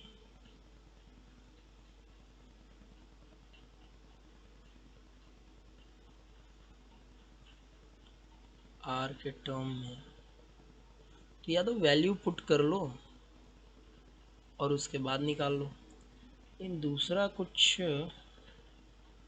जुगाड़ अगर लगाया जाए तो दूसरा क्या जुगाड़ लगाया जा सकता है। तो एक तो ये है कि सीधे p और x-2 का स्क्वायर प्लस 5x-2 का square plus r is equal to 0 हो जाना चाहिए। तो यहाँ से आप एक डायरेक्ट रिलेशन निकाल सकते हो p और r में, लेकिन मज़ा नहीं आएगा इस तरीके से बनाने में क्योंकि टाइम लग जाएगा ज़्यादा। ये मेथड उतना सही नहीं लग रहा है। दूसरा एक ये कर सकते हो, सम ऑफ रूट और प्रोडक्ट ऑफ रूट वाली अगर चीज़ों को देखा जाए तो सम ऑफ रूट कितना हो जाएगा 2x प्लस, सॉरी प्लस नहीं minus 5/2 which is equal to 5/p। ठीक है, विच इज़ इक्वल टू 5/p। तो यहाँ से p का वैल्यू आपका x के टर्म में आएगा। तो अगर देखें हम लोग तो 4x minus 5/2 is equal to 5p। इसका मतलब p इज इक्वल टू हो जाएगा 10/4x माइनस 5, 10/4x माइनस 5। अब यहाँ से अगर प्रोडक्ट ऑफ रूट की बात करें, इन दोनों को मल्टीप्लाई करोगे तो ये आ जाएगा तुम्हारा x² माइनस x/2 और माइनस 2x प्लस 1, और ये कितने के इक्वल हो जाएगा r/p के इक्वल हो जाएगा।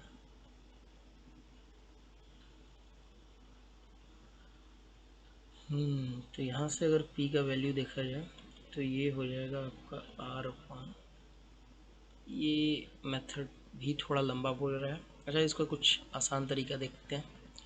तब तक के लिए हमारा क्वेश्चन नंबर 33 पर आते हैं। Find the length of a cord which is at a distance of 8 centimetre from the centre of circle of radius 17 centimetre. ये है एक सर्कल, एक कॉर्ड बना लेते हैं जिसका length, find the length of chord which is at a distance 8 centimetre. अच्छा, length chord का निकालना है जिसका 8 सेंटीमीटर डिस्टेंस है और ये 17 है। तो देखो यहाँ पर ये परपेंडिकुलर ड्रॉ करोगे तो आपको पता है कि इस सेंटर से परपेंडिकुलर ड्रॉ करने पे ये कॉर्ड को हाफ पार्ट में डिवाइड करता है, आधा आधा में।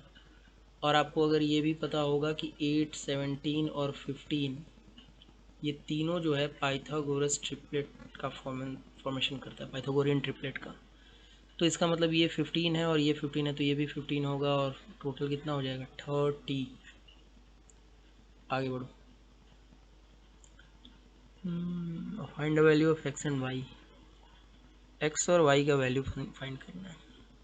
तो देखो इसको बना लो 45, ये भी हो जाएगा 45। अब आपको पता है कि 10 45 से परपेंडिकुलर और बेस का रेशियो 1 होता है, यानी कि जितना बड़ा परपेंडिकुलर उतना ही बड़ा बेस। तो y का वैल्यू तो हो गया 20, y का वैल्यू 2 में 20 आ रहा है तुम्हारा, बताओ कन्फ्यूज़न हो गया। चलो कोई बात नहीं, x निकालने के लिए आपको पता है क्या करना पड़ेगा, साइन लगा लो। साइन 1/√2 इज इक्वल टू क्या होता है 20/x। तो यहाँ से x का वैल्यू 20√2 हो गया, तो √2। ऐसे भी आप समझ सकते थे कि 45 है तो साइन हो या कॉस हो √2 ही आने वाला है, √3 तो आएगा नहीं, तो ऑप्शन सी ऐसे भी नहीं होता। चलिए क्वेश्चन नंबर 35। यार ये भी क्वेश्चन थोड़ा लंबा ना पड़ जाए, एक बार इक्वेशन देखो अच्छे से।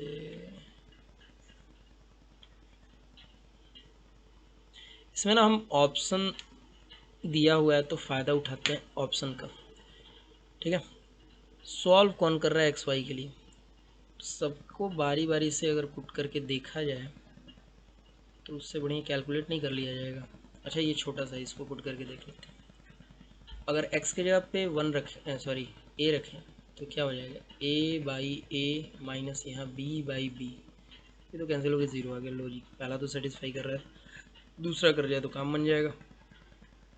ए B square by A plus A square B by B, तो ये भी काम बन गया, A square plus B square, तो हो गया ये आंसर। तो ये देखो कभी कभी फ़ायदा होता है कि जब आपको ऑप्शन दिए हुए रहते हैं, दिया हुआ है, तो ऑप्शन का फ़ायदा उठाना चाहिए। चलो आगे बढ़ते हैं।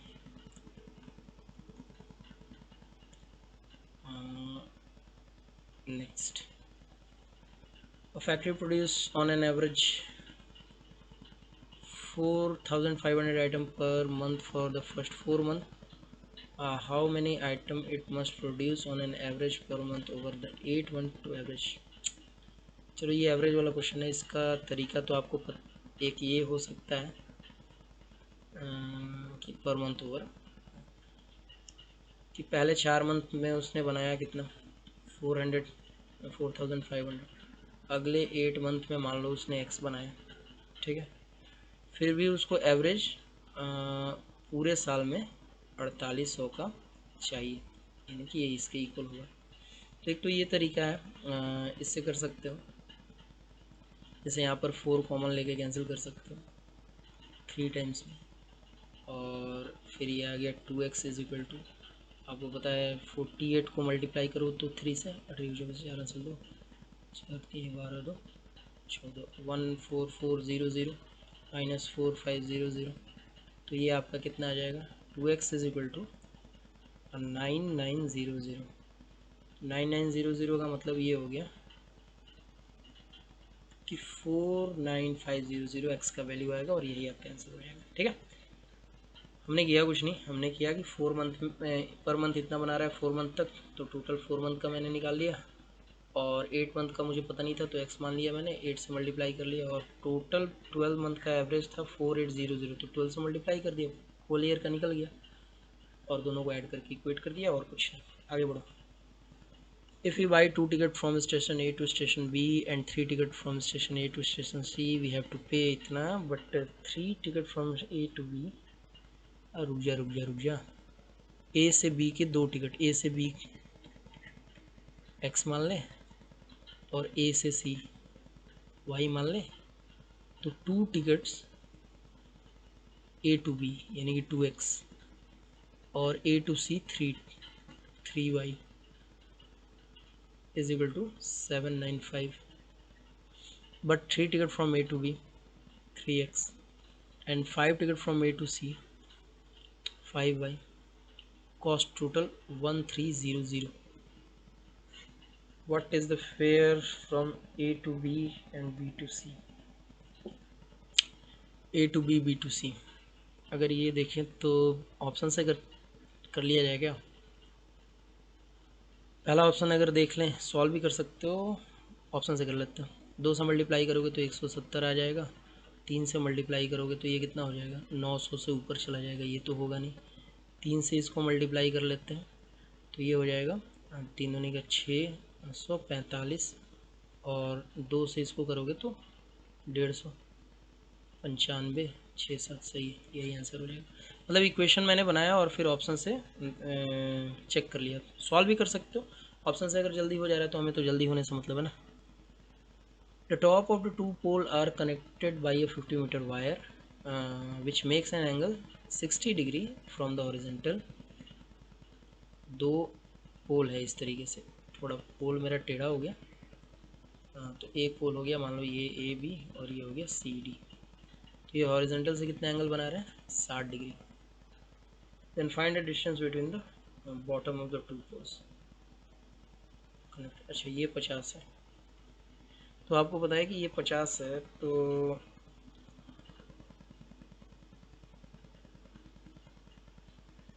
कॉस 60 डिग्री हाफ होता है, यानी इसका ये आधा हो जाएगा, तो ये 30 हो जाएगा। और यही आपसे पूछा जा रहा है। लेकिन एक मिनट, 50 का आधा 30 कब से होने लगा, 25 होगा ना, तो 25 आंसर होगा। 60 डिग्री है ना, तो आपको पता है कि cos 60 डिग्री 1/2 होता है, यानी कि बेस और हाइपोटेनस का रेशियो 1:2 होगा, तो ये इसका आधा होगा। बस जुगाड़ लगा लिया मैंने। A car travels from city A to city B at a constant speed. If the speed of car is increased by 12 km, it would have taken 1 hour less to cover the distance.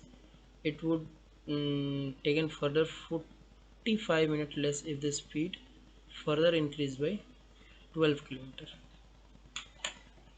per hour. What is the distance between the cities? A car travels from city A to city B at a constant speed. If the speed of car is increased by 12 km per hour, it would take 1 hour less to cover the distance. ठीक है, 12। तो तरीके से अगर चलें तो वो ये है कि भैया डिस्टेंस मान लो d और स्पीड मान लो s। तो पहले जो टाइम लगेगा वो d/s लगेगा, लेकिन बाद में क्या हो रहा है, 12 किलोमीटर स्पीड करने पे तो d/s+12 जो होगा वो कितना हो रहा है, वो आपका d/s से 1 घंटा कम हो रहा है। हो रहा है नहीं हो रहा है, ठीक है। और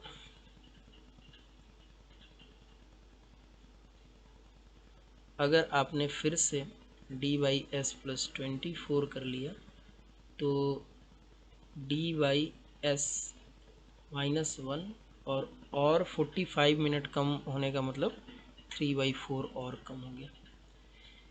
ये चीज़ है। अब आपको क्या करना है, what is the distance between the cities, तो सिटीज़ के बीच में डिस्टेंस निकालनी है।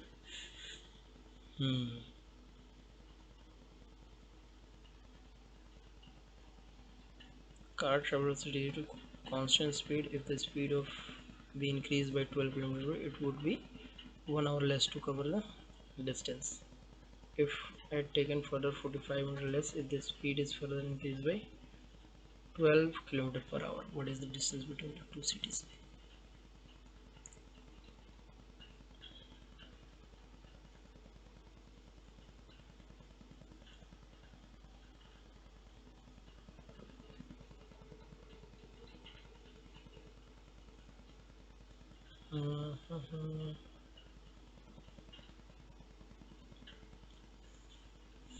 लीनियर इक्वेशन से ही करना पड़ेगा।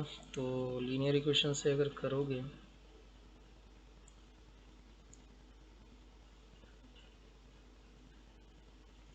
तो स्पीड s और टाइम t मान लो, तो डिस्टेंस d था यानी कि st था। तो अभी स्पीड को कितना कर दिया गया, 12 किलोमीटर इंक्रीज़ कर दिया गया, तो टाइम जो हो गया 1 डिक्रीज़ हो गया।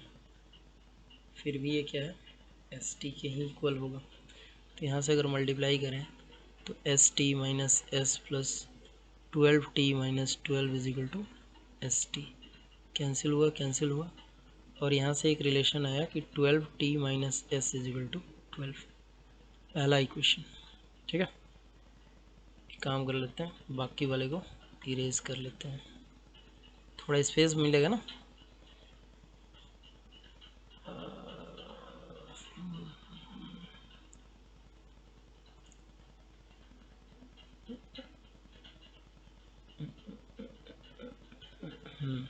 दूसरा हमारा ये है कि it would have taken 45 minute less if the speed is further increase by, मतलब 12 बढ़ाया गया, यानी कि s प्लस 24 कर दिया गया। तो टाइम जो है ना 1 घंटा पहले घटा था और 3/4 फिर घट गया, तो 4 + 3, तो ये हो गया t माइनस 7/4 घट गया, और ये अभी भी एस टी के इक्वल है। तो ये कर लो, तो एस टी और माइनस 7s/4 और प्लस 24t माइनस ये 6 और 42 हो जाएगा is equal to S T और एस टी को कैंसिल करो, तो 24t minus 7s/4 is equal to 42। Double कर लें अगर इसको, तो 24t minus 2s is equal to 24, और ये 24t minus 7s/4 is equal to 42। Minus plus minus करो, ये तो हो गया कैंसिल आपका, और यहाँ पर ये जो आया वो कितना आया, 7s 8, हाँ 2 माइनस 7s, तो 2 इंटू 4 8, तो ये आ जाएगा 8s by 8s minus 7s, यानी s/4 is equal to 24 subtract करोगे तो ये कितना हो जाएगा 18। तो स्पीड आ गया आपका 18 चौक 72 72 किलोमीटर पर आवर। टाइम निकल जाए तो बात बन जाए। तो एस की जगह पर अगर हम 72 पुट करें, किसी में भी यहीं पर कर लो, तो 12t इज इक्वल टू 72 और प्लस 12 84, तो ये कैंसिल हो गया आया 7, तो t आ गया आपका 7। कर लो मल्टीप्लाई, 7 दूनी 14 की 4 से ले 50 से 50, 504। This is your answer. Question अच्छा था, कैलकुलेशन थोड़ा सा करना पड़ा, लीनियर इक्वेशन सॉल्व करना पड़ा, लेकिन क्वेश्चन अच्छा था। और इसका एक दूसरा छोटा और बढ़िया एकदम जो मज़ा आ जाए वैसा वाला कुछ सॉल्यूशन सोचते हैं हम। अभी के लिए इसी से काम चलाओ। वैसे ये भी सॉल्यूशन कोई बुरा नहीं है, हमने किया क्या, टाइम और स्पीड को अलग अलग एज्यूम करके 2 लीनियर इक्वेशन एस और टी में बनाए और सॉल्व कर लिया। आगे बढ़ो 40। A person invested in all rupees 2600, total 2600 रुपया था, इन्वेस्ट किया 4%, 6% और 8% पे, ठीक है। पर एनम at all end of the years got the same, ओ ठीक है, सबको सेम ये मिल रहा है, क्या बोल रहे हैं, इंटरेस्ट सेम मिल रहा है। देखो, the money invested at the end of the year,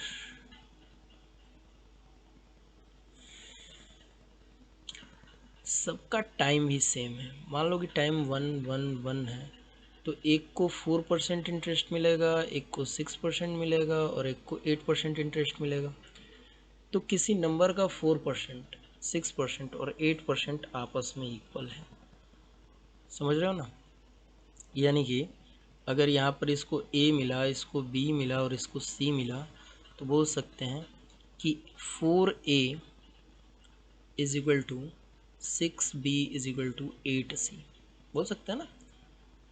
is equal to मान लो K है, तो A की बात करें तो K/4, B की बात करें तो K/6 और C की बात करें तो K/8।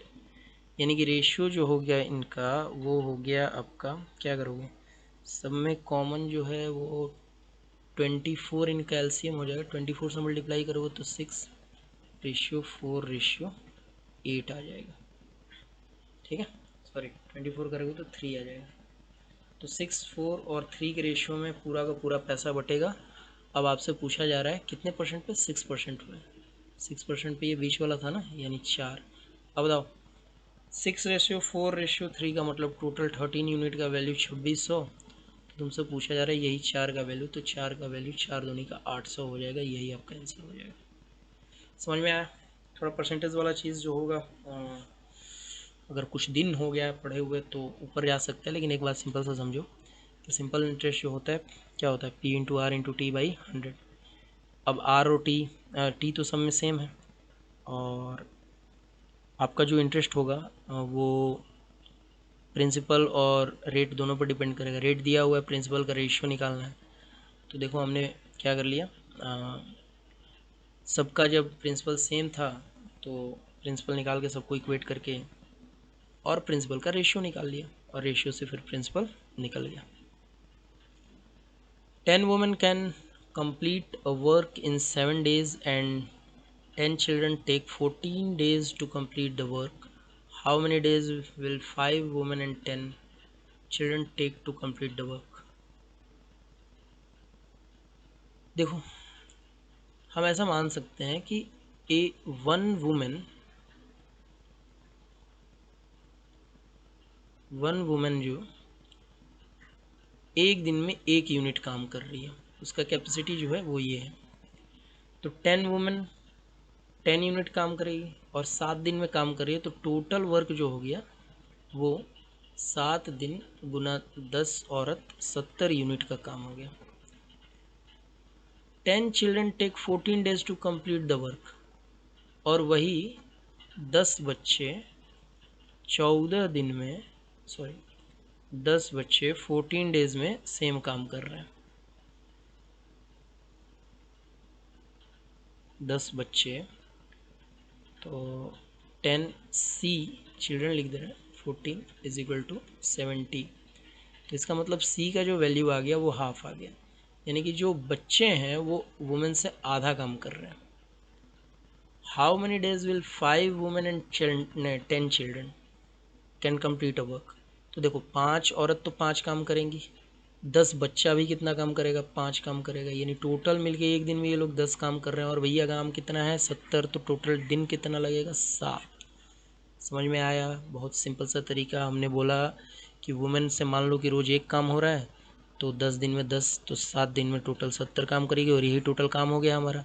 बच्चे उससे डबल लग रहे हैं, इसका मतलब हर बच्चा आधा काम कर रहा है, तो बच्चा रोज़ आधा काम कर रहा है। तो अब टोटल फाइनल इधर आ जाओ, 5 औरत 5 काम, 10 बच्चे 5 काम, टोटल काम एक दिन में 10 और टोटल 70 है, तो दिन लगेंगे 7।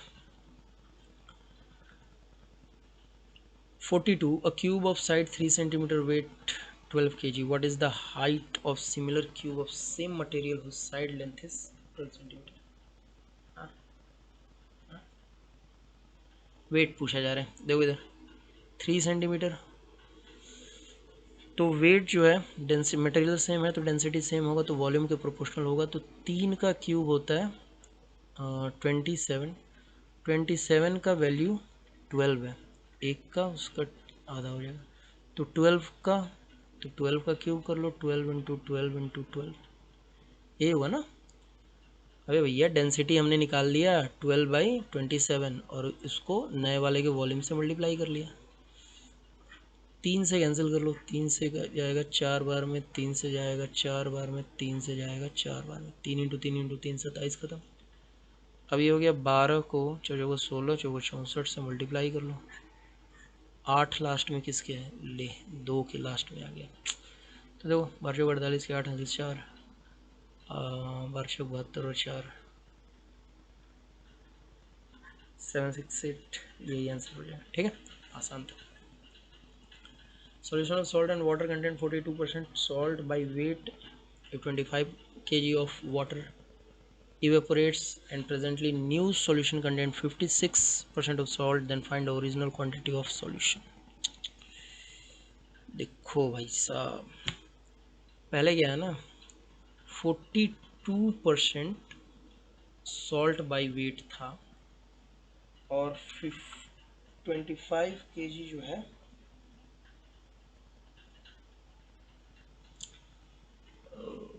ऐसे मान लेते हैं, इसको तुमको समझाने के लिए सबसे बेस्ट तरीका यही है। 42% सॉल्ट और बाकी बचा कितना, 58% वाटर। इवेपोरेशन होगा तो वाटर जाएगा, सॉल्ट अभी भी बचा रहेगा, ठीक है, सॉल्ट अभी भी बचा रहेगा। तो सॉल्ट है और अभी बोला जा रहा है कि 56% सॉल्ट है और 44% वाटर है। ये समझो थोड़ा, पहले 42% सॉल्ट था, अभी 56%। क्या सॉल्ट बढ़ गया? नहीं, सॉल्ट नहीं बढ़ा, पूरा का पूरा सॉल्यूशन घट गया है। पूरा का पूरा क्या हो गया? सॉल्यूशन घट गया। तो अब ऐसा समझ सकते हो कि 42% of x is equal to 56% of y। अब मान लो पहले x था, y हो गया, तो x बाई वाई कितना हो गया? x बाई वाई बोलोगे कि ये 56/42 है। तो इसको सब्ट्रैक्ट करोगे 7 से, मतलब कैंसिल करोगे तो 8 7 56, 7 42, तो कैंसिल करोगे तो 4/3, 4:3। कितना है? 4:3। अब यहाँ से हम लोग दो, एक ऐसे भी ये कर सकते हैं कि आ, हमें पता है कि 4:3 है। तो इसको तुमको थोड़ा आसान तरीके से समझाने की अगर कोशिश करें हम, तो 42:58 और 56:44।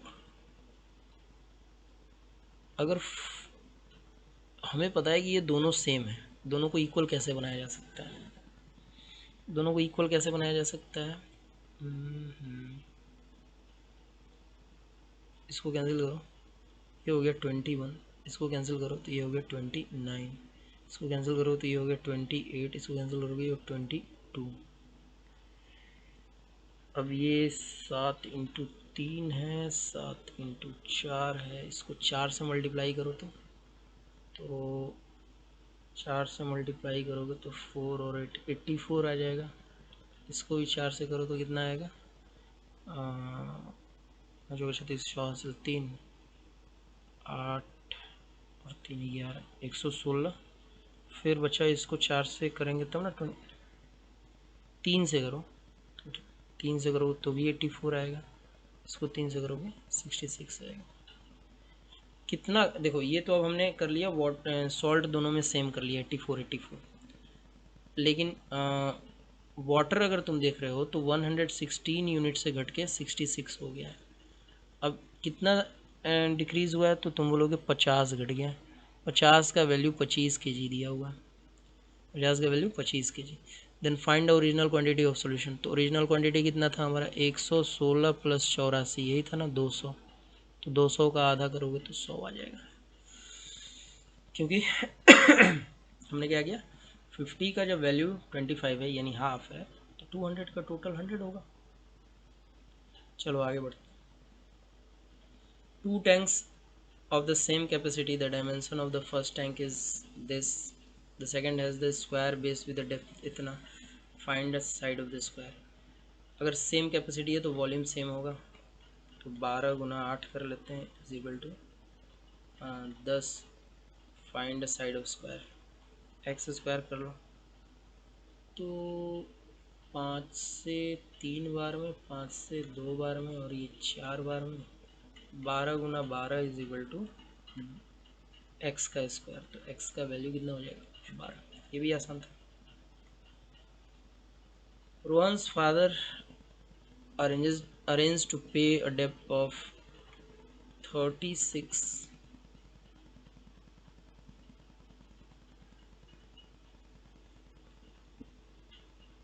100 लग रहा है ना, 3600 by 40 annual installments which are in AP, where 30 of the installment were paid. His father died, leaving 1/3 of the debt unpaid. The value of 10th installment is, the value of 10th installment is देखो ये question का बीच में यहाँ कटा हुआ है, थोड़ा confusion है। अगर हम जो समझ रहे हैं वो ये है कि 3600 रुपया उधार लिया गया, एपी में चुकाने को बोला गया इंस्टॉलमेंट, 30 चुकाने के बावजूद 1/3 पे हुआ, डाइड लिविंग 1/3 ऑफ द, अच्छा 1/3 अनपेड रहा, 2/3 पेड हुआ। तो 10th इंस्टॉलमेंट क्या है मैं इसके अकॉर्डिंग बना रहा हूँ, देख लो एक बार। तो मान लेते हैं कि फर्स्ट टर्म ए है, कॉमन डिफरेंस डी है। फर्स्ट टर्म ए है और कॉमन डिफरेंस डी है। तो हमारे पास और टोटल कितना है, 40 इंस्टॉलमेंट है। तो सम कितना हो जाएगा, तो 40/2 n/2 into 2a plus n-1 into D, यानी कि 39d इज इक्वल टू 3600। आपको पता है ये 20 बार में कैंसिल होगा और ये 180 बार में।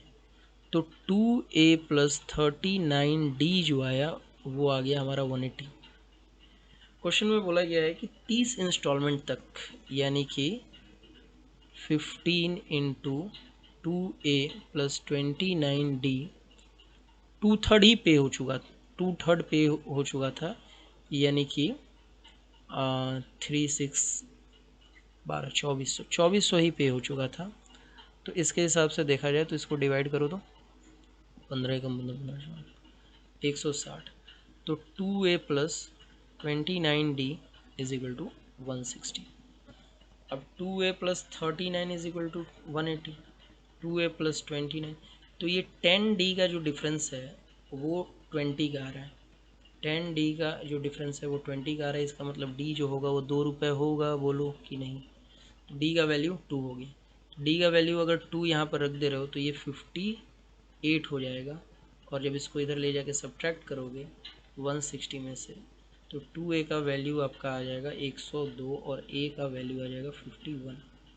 10th इंस्टॉलमेंट कितना हो जाएगा, a प्लस 9d यानी कि 51 प्लस 18। इसका मतलब ये कितना हो गया, 9669। यही आपका आंसर हो जाएगा। ठीक है। Now here we come at achiever section. 5 question और है, करके ख़त्म करते हैं, बहुत देर हो गया, 2 बजे हैं रात के। बताओ, मुझे लगा था कि 1 बजे या 1:50 मतलब 1 बजे तक या 1:30 तक ख़त्म हो जाएगा, 2 बजने वाले हैं। चलो कोई बात नहीं, ख़त्म करते हैं इसको। Both the root of the equation are real. यहाँ पर दोनों रूट रियल है ऐसा बोला जा रहा है। The root of the equation are real and, एक हम लोग डी बताओ कितना होगा, b² माइनस 4ac। भाई तो रियल तो नहीं होगा, पहला स्टेटमेंट गलत। The root of equation are real and distinct, यहाँ पर रियल और डिस्टिंक्ट, तो b² 25 माइनस 4ac यानी कि 20, तो रियल और डिस्टिंक्ट होगा, ये तो सही है, कोई दिक्कत नहीं है इसमें। तो both statement 1 and 2 are true, गलत। बोथ फॉल्स, ये भी गलत। 1 ट्रू, ये भी गलत। 1 फॉल्स, सेकंड ट्रू, ये सही। क्या किया हमने, डिस्क्रिमिनेंट निकाल दिया। इसमें डिस्क्रिमिनेंट नेगेटिव आ रहा था तो रियल नहीं आया, इसमें डिस्क्रिमिनेंट पॉजिटिव आ रहा था तो रियल और डिस्टिंक्ट आ रहा था। ठीक है। इन the given figure D E parallel this. अब यहाँ पे देखो, अगर ये पैरेलल है तो यहाँ पर सिमिलर ट्रायंगल का कॉन्सेप्ट लगा सकते हो। डी बी जो है वो x-2 है और ए ई जो है x+2 है और ई सी जो है x-1 है, ए डी जो है वो x है। मतलब x/x-2 is equal to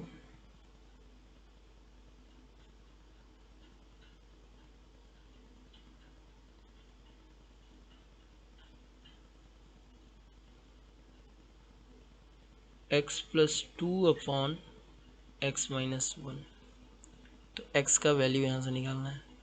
x into x-1 is equal to आपका हो जाएगा x² - 4। यहाँ से अगर देखो तो ये हो गया x² - X is equal to X square minus 4, X square cancel कर लो, एक्स का वैल्यू आ गया 4।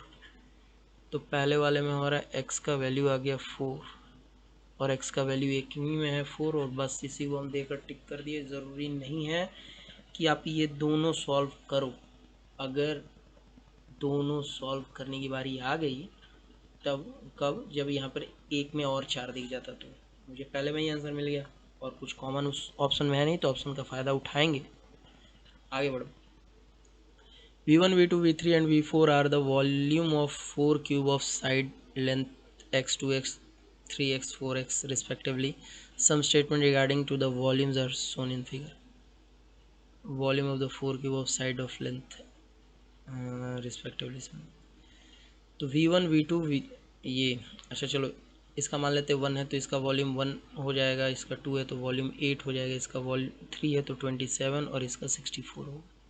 अब यहीं से देख लो v1 v2 और 2v3 तो 54, तो 9 प्लस 54 करोगे तो ये लेस देन 64 का होगा। ठीक है, तो पहला स्टेटमेंट सही है।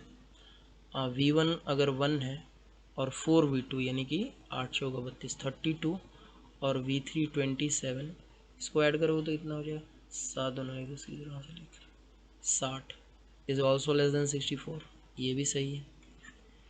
2v1 plus v3, 2 into v1 plus v3। अच्छा 1 और 2 किसी में है, 1 2 3 भी है। अच्छा चलो देखो, तो v1 और v3 को अगर ऐड करें v1 और v3 को तो 28 होगा, और plus v2 8 is equal to 64 आएगा। 28 दुनी का 56 प्लस 8, तो चलो ये भी सही है, यानी कि ऑप्शन नंबर डी करेक्ट। आगे बढ़ लो।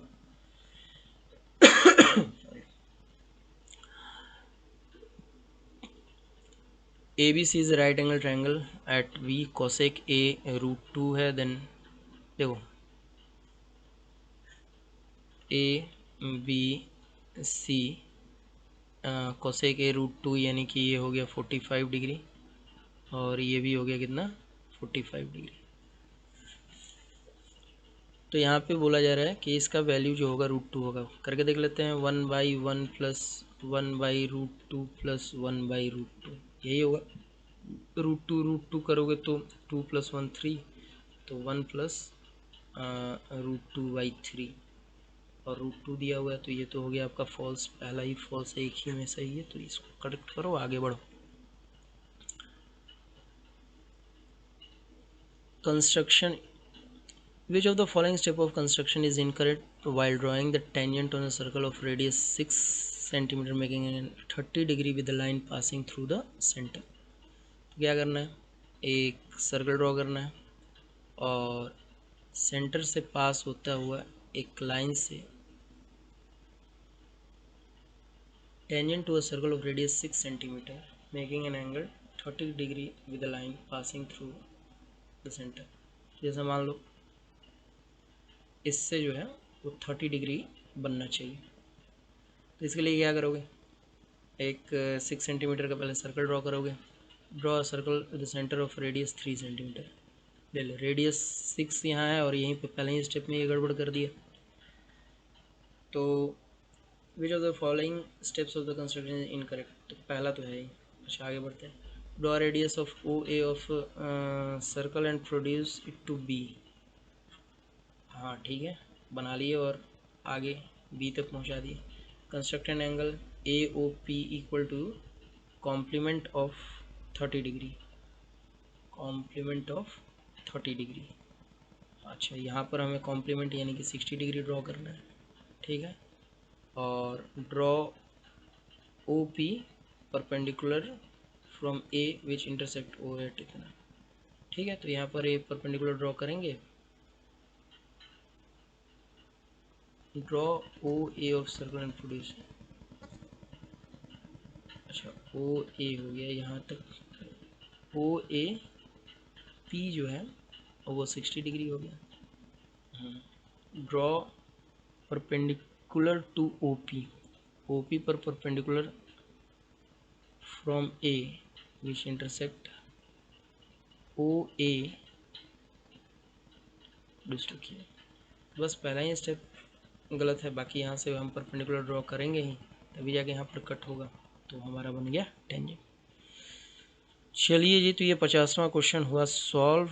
और आप एक चीज़ देख रहे होगे कि क्वेश्चन का लेवल अच्छा है, आप बनाइएगा तो घर पे लेकर अगर आइएगा और सारा का सारा क्वेश्चन बनाइएगा तो हो सकता है बन जाए, लेकिन 1 घंटे में सारे क्वेश्चंस को वहाँ करना है, ये थोड़ा सा चैलेंजिंग टास्क है। तो ये बता सकते हैं हम कि आप इसको प्रैक्टिस के थ्रू ही कर सकते हो। और इस तरीके से जैसे देखो यहाँ पर बहुत सारे क्वेश्चंस को किस तरीके से जल्दी किया जाए, किस तरीके से कैलकुलेशन इजी किया जाए, इसके बारे में बताया जा रहा था आपको, तो आप थोड़ा इस चीज़ को ध्यान दीजिएगा। बाकी देखते हैं इस तरीके के और क्लासेस लेकर आ सकते हैं तो ज़रूर हम आएंगे आपके लिए। अभी के लिए इतना ही रहने देते हैं, ठीक है, बाय बाय। चलो देखो जी, ये वाला जो क्वेश्चन है जिसको मैंने पहले छोड़ दिया था कि थोड़ा लेंदी लग रहा था, और लेंदी है भी क्योंकि इसमें आपको ना पूरा का पूरा वो फॉर्मूला यूज़ करना पड़ेगा, और ऐसे तो कुछ करके जुगाड़ लग नहीं रहा, तो कर लेते हैं। लेंदी है तो भी तो करना पड़ेगा, एग्ज़ाम में हम मे भी स्किप कर सकते हैं, लेकिन अगर मान लो लास्ट में आ गए हम लोग, 1 मिनट लास्ट में आ गए तो इस टाइम बचा तो क्वेश्चन तो करना ही पड़ेगा। तो इन दोनों क्वेश्चंस को, एक और क्वेश्चन मैंने स्किप किया हुआ था पहले, उन दोनों क्वेश्चन को अभी हम लोग करेंगे। तो आपको क्या करना है, जैसे इसके लिए तो आपको पहले टेबल बनाना पड़ेगा। पहले समझ लो, इधर जो मीडियन दिया है, मीडियन जो दिया हुआ है वो कितना है, वो है 35। तो आप इससे पता कर सकते हो कि जो मीडियन क्लास होगा, मीडियन क्लास होगा, ये मीडियन क्लास हमारा क्या हो जाएगा, 30 से 40 इसी के बीच में मीडियन लाई कर रहा है, तो इस वजह से इसी को मीडियन क्लास बोलेंगे। दूसरी बात जो आपको ये समझनी है कि आपको एक टेबल बनाना पड़ेगा इस तरीके से। टेबल में इधर आपको क्या लिखना पड़ेगा, क्लास या क्लास इंटरवल आप लिख लो, जो भी लिख लो। और क्लास में फिर जैसे हो गया हमारा 10 to 20, 20 to 30, 30 to 40,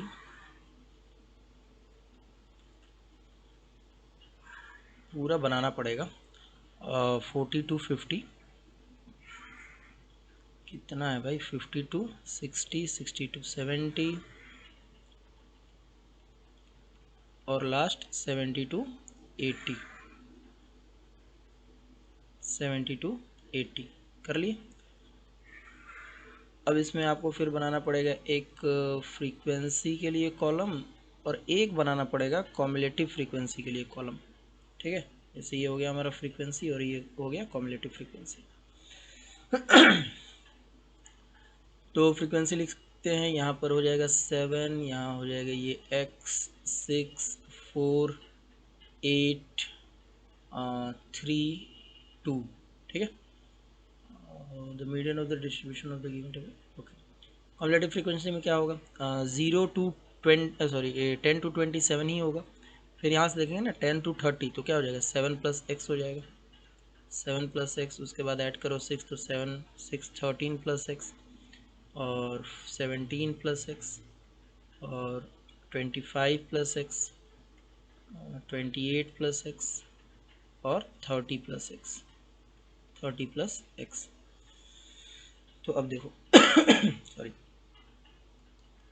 तो यहाँ पर अगर हम लोग देखें तो टोटल हमारे पास जो है नंबर ऑफ,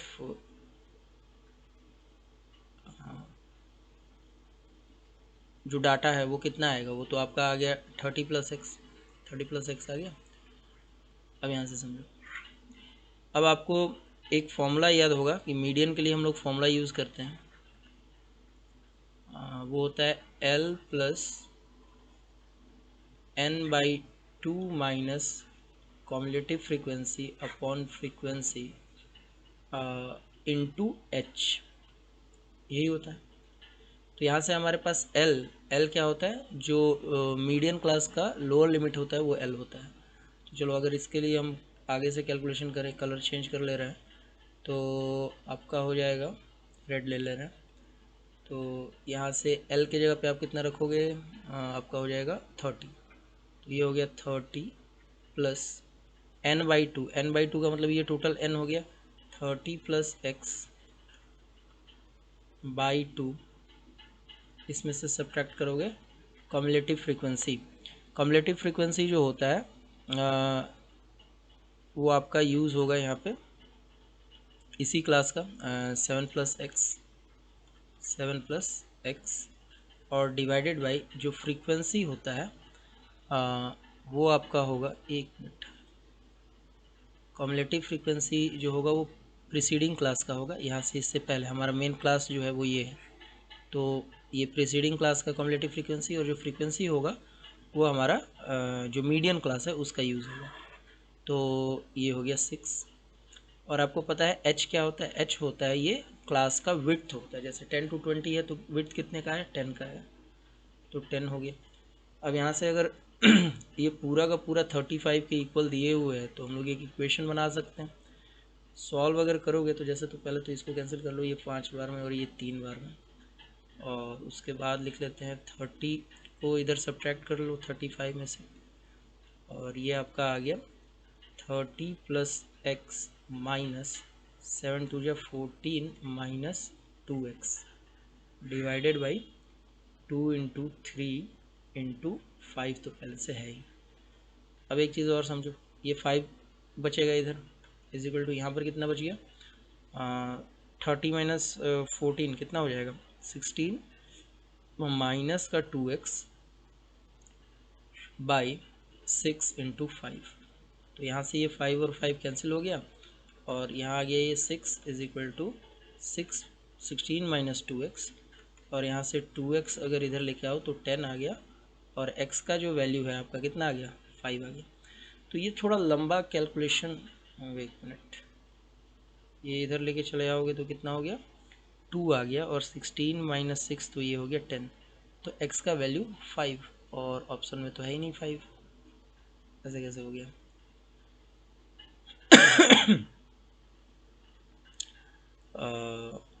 5 टाइम्स में कैंसिल हुआ, और 35 5 1 टाइम्स में तो ये गया 6 बार में, 16, यहाँ तो क्लियर हुआ ना। ये 30 हो गया, 30 प्लस एक्स, और ये हो गया -14 और -2x, तो ठीक तो है, 14 हो गया, 16 हो गया, -x बचेगा ना,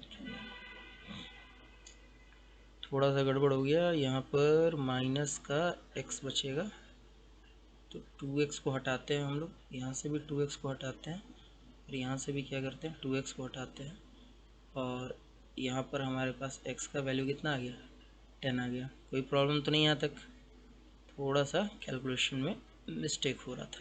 चलो ऑप्शन हो गया यहाँ पे हमारा कौन, बी। नेक्स्ट अगर क्वेश्चन देखें हम लोग, ये वाला क्वेश्चन थोड़ा सा मेरे से ही मिस्टेक हो गया था कि जो अप्रोच था वो दूसरा हम लोग यूज़ कर लिए थे। यहाँ पर ज़्यादा अच्छा है कि आप ये कर लो कि देखो, अगर x-2 और x-1/2 फैक्टर्स हैं किसी भी पॉलिनोमियल के, तो इसका मतलब ये है कि इन दोनों को अगर हम ये करें कि x का वैल्यू यहाँ से 2 निकाल लें, x का वैल्यू यहाँ से 1/2 निकाल लें, तो फैक्टर थ्योरम के अकॉर्डिंग अगर देखा जाए तो p ऑफ 2 कितना होना चाहिए, 0 होना चाहिए, और p ऑफ 1/2 भी कितना होना चाहिए, 0 होना चाहिए। तो दिक्कत तो नहीं यहाँ तक। तो इसी का फ़ायदा उठाया, अगर हम x के जगह पे 2 रखें तो p ऑफ 2 का square plus 5 × 2 plus r is equal to 0, और यहाँ से अगर देखें तो 4p plus r plus 10 is equal to 0। दूसरी तरफ अगर हम इसको सॉल्व कर लें तो हाफ रखें तो p × 1/4 plus 5/2 plus r is equal to 0। तो यहाँ से अगर हम लोग देखें तो p/4 हम लोग को पी का वैल्यू निकालना है ना, हाँ, आर के टर्म में। तो पी का वैल्यू आर के टर्म में अगर हम लोग निकालें तो यहाँ से आपका P/4, पी को इक्वेट कर लेगा दोनों तरफ से, तो फिर तो आर का वैल्यू आ जाएगा और पी का वैल्यू, ठीक है कोई बात नहीं। तो यहाँ से आप जिसका चाहो उसका निकाल लो। अगर आर दोनों को अगर ऐड भी कर दें तो आर कैंसिल हो जाएगा। जैसे देखो यहाँ पे हो गया P/4, यहाँ पर हो गया 5/2 और यहाँ पर हो गया R इज इक्वल टू 0। अब सब्ट्रैक्ट अगर करें इनको, माइनस माइनस, तो देखो R और R तो कैंसिल हो जाना है और बचेगा क्या, देखो यहाँ से सब्ट्रैक्ट करोगे तो ये 16 माइनस 1 15 P/4 और आपका 10 में से 5/2 यानी सब्ट्रैक्ट करो तो ये आ जाएगा तुम्हारा कितना 15/2 और इज इक्वल टू 0। तो यहाँ से P का वैल्यू अगर आप निकालो तो कितना आ जाएगा, तो P को उधर लेके चले जाओ तो ये हो जाएगा तुम्हारा 15P/4 is equal to 15/2 minus का, और ये कैंसिल ये भी कैंसिल, तो P इज इक्वल टू आ गया आपका -2। अब P का वैल्यू -2 है तो कहीं पे भी पुट कर सकते हो, जैसे मान लो ये पहला ही क्वेश्चन था इसी में पुट कर लो। तो -8 plus R plus 10 is equal to 0। तो यहाँ से R इज इक्वल टू -2 आ गया। देखो P भी -2 और R भी -2, तो हम लोग P को R के टर्म में अगर लिखें तो क्या लिख सकते हैं, P is equal to R। तो ये था हमारा क्वेश्चन नंबर 32, ठीक है। चलिए तो इसके साथ ही इसको ख़त्म करते हैं वीडियो को, और नेक्स्ट वीडियो में हम लोग हो सकता है कि क्लास 10 का या फिर 9 का जो भी लगे जिसमें क्वेश्चंस थोड़े अच्छे हों तो उन क्वेश्चंस के साथ फिर दोबारा मिलता है, ठीक है।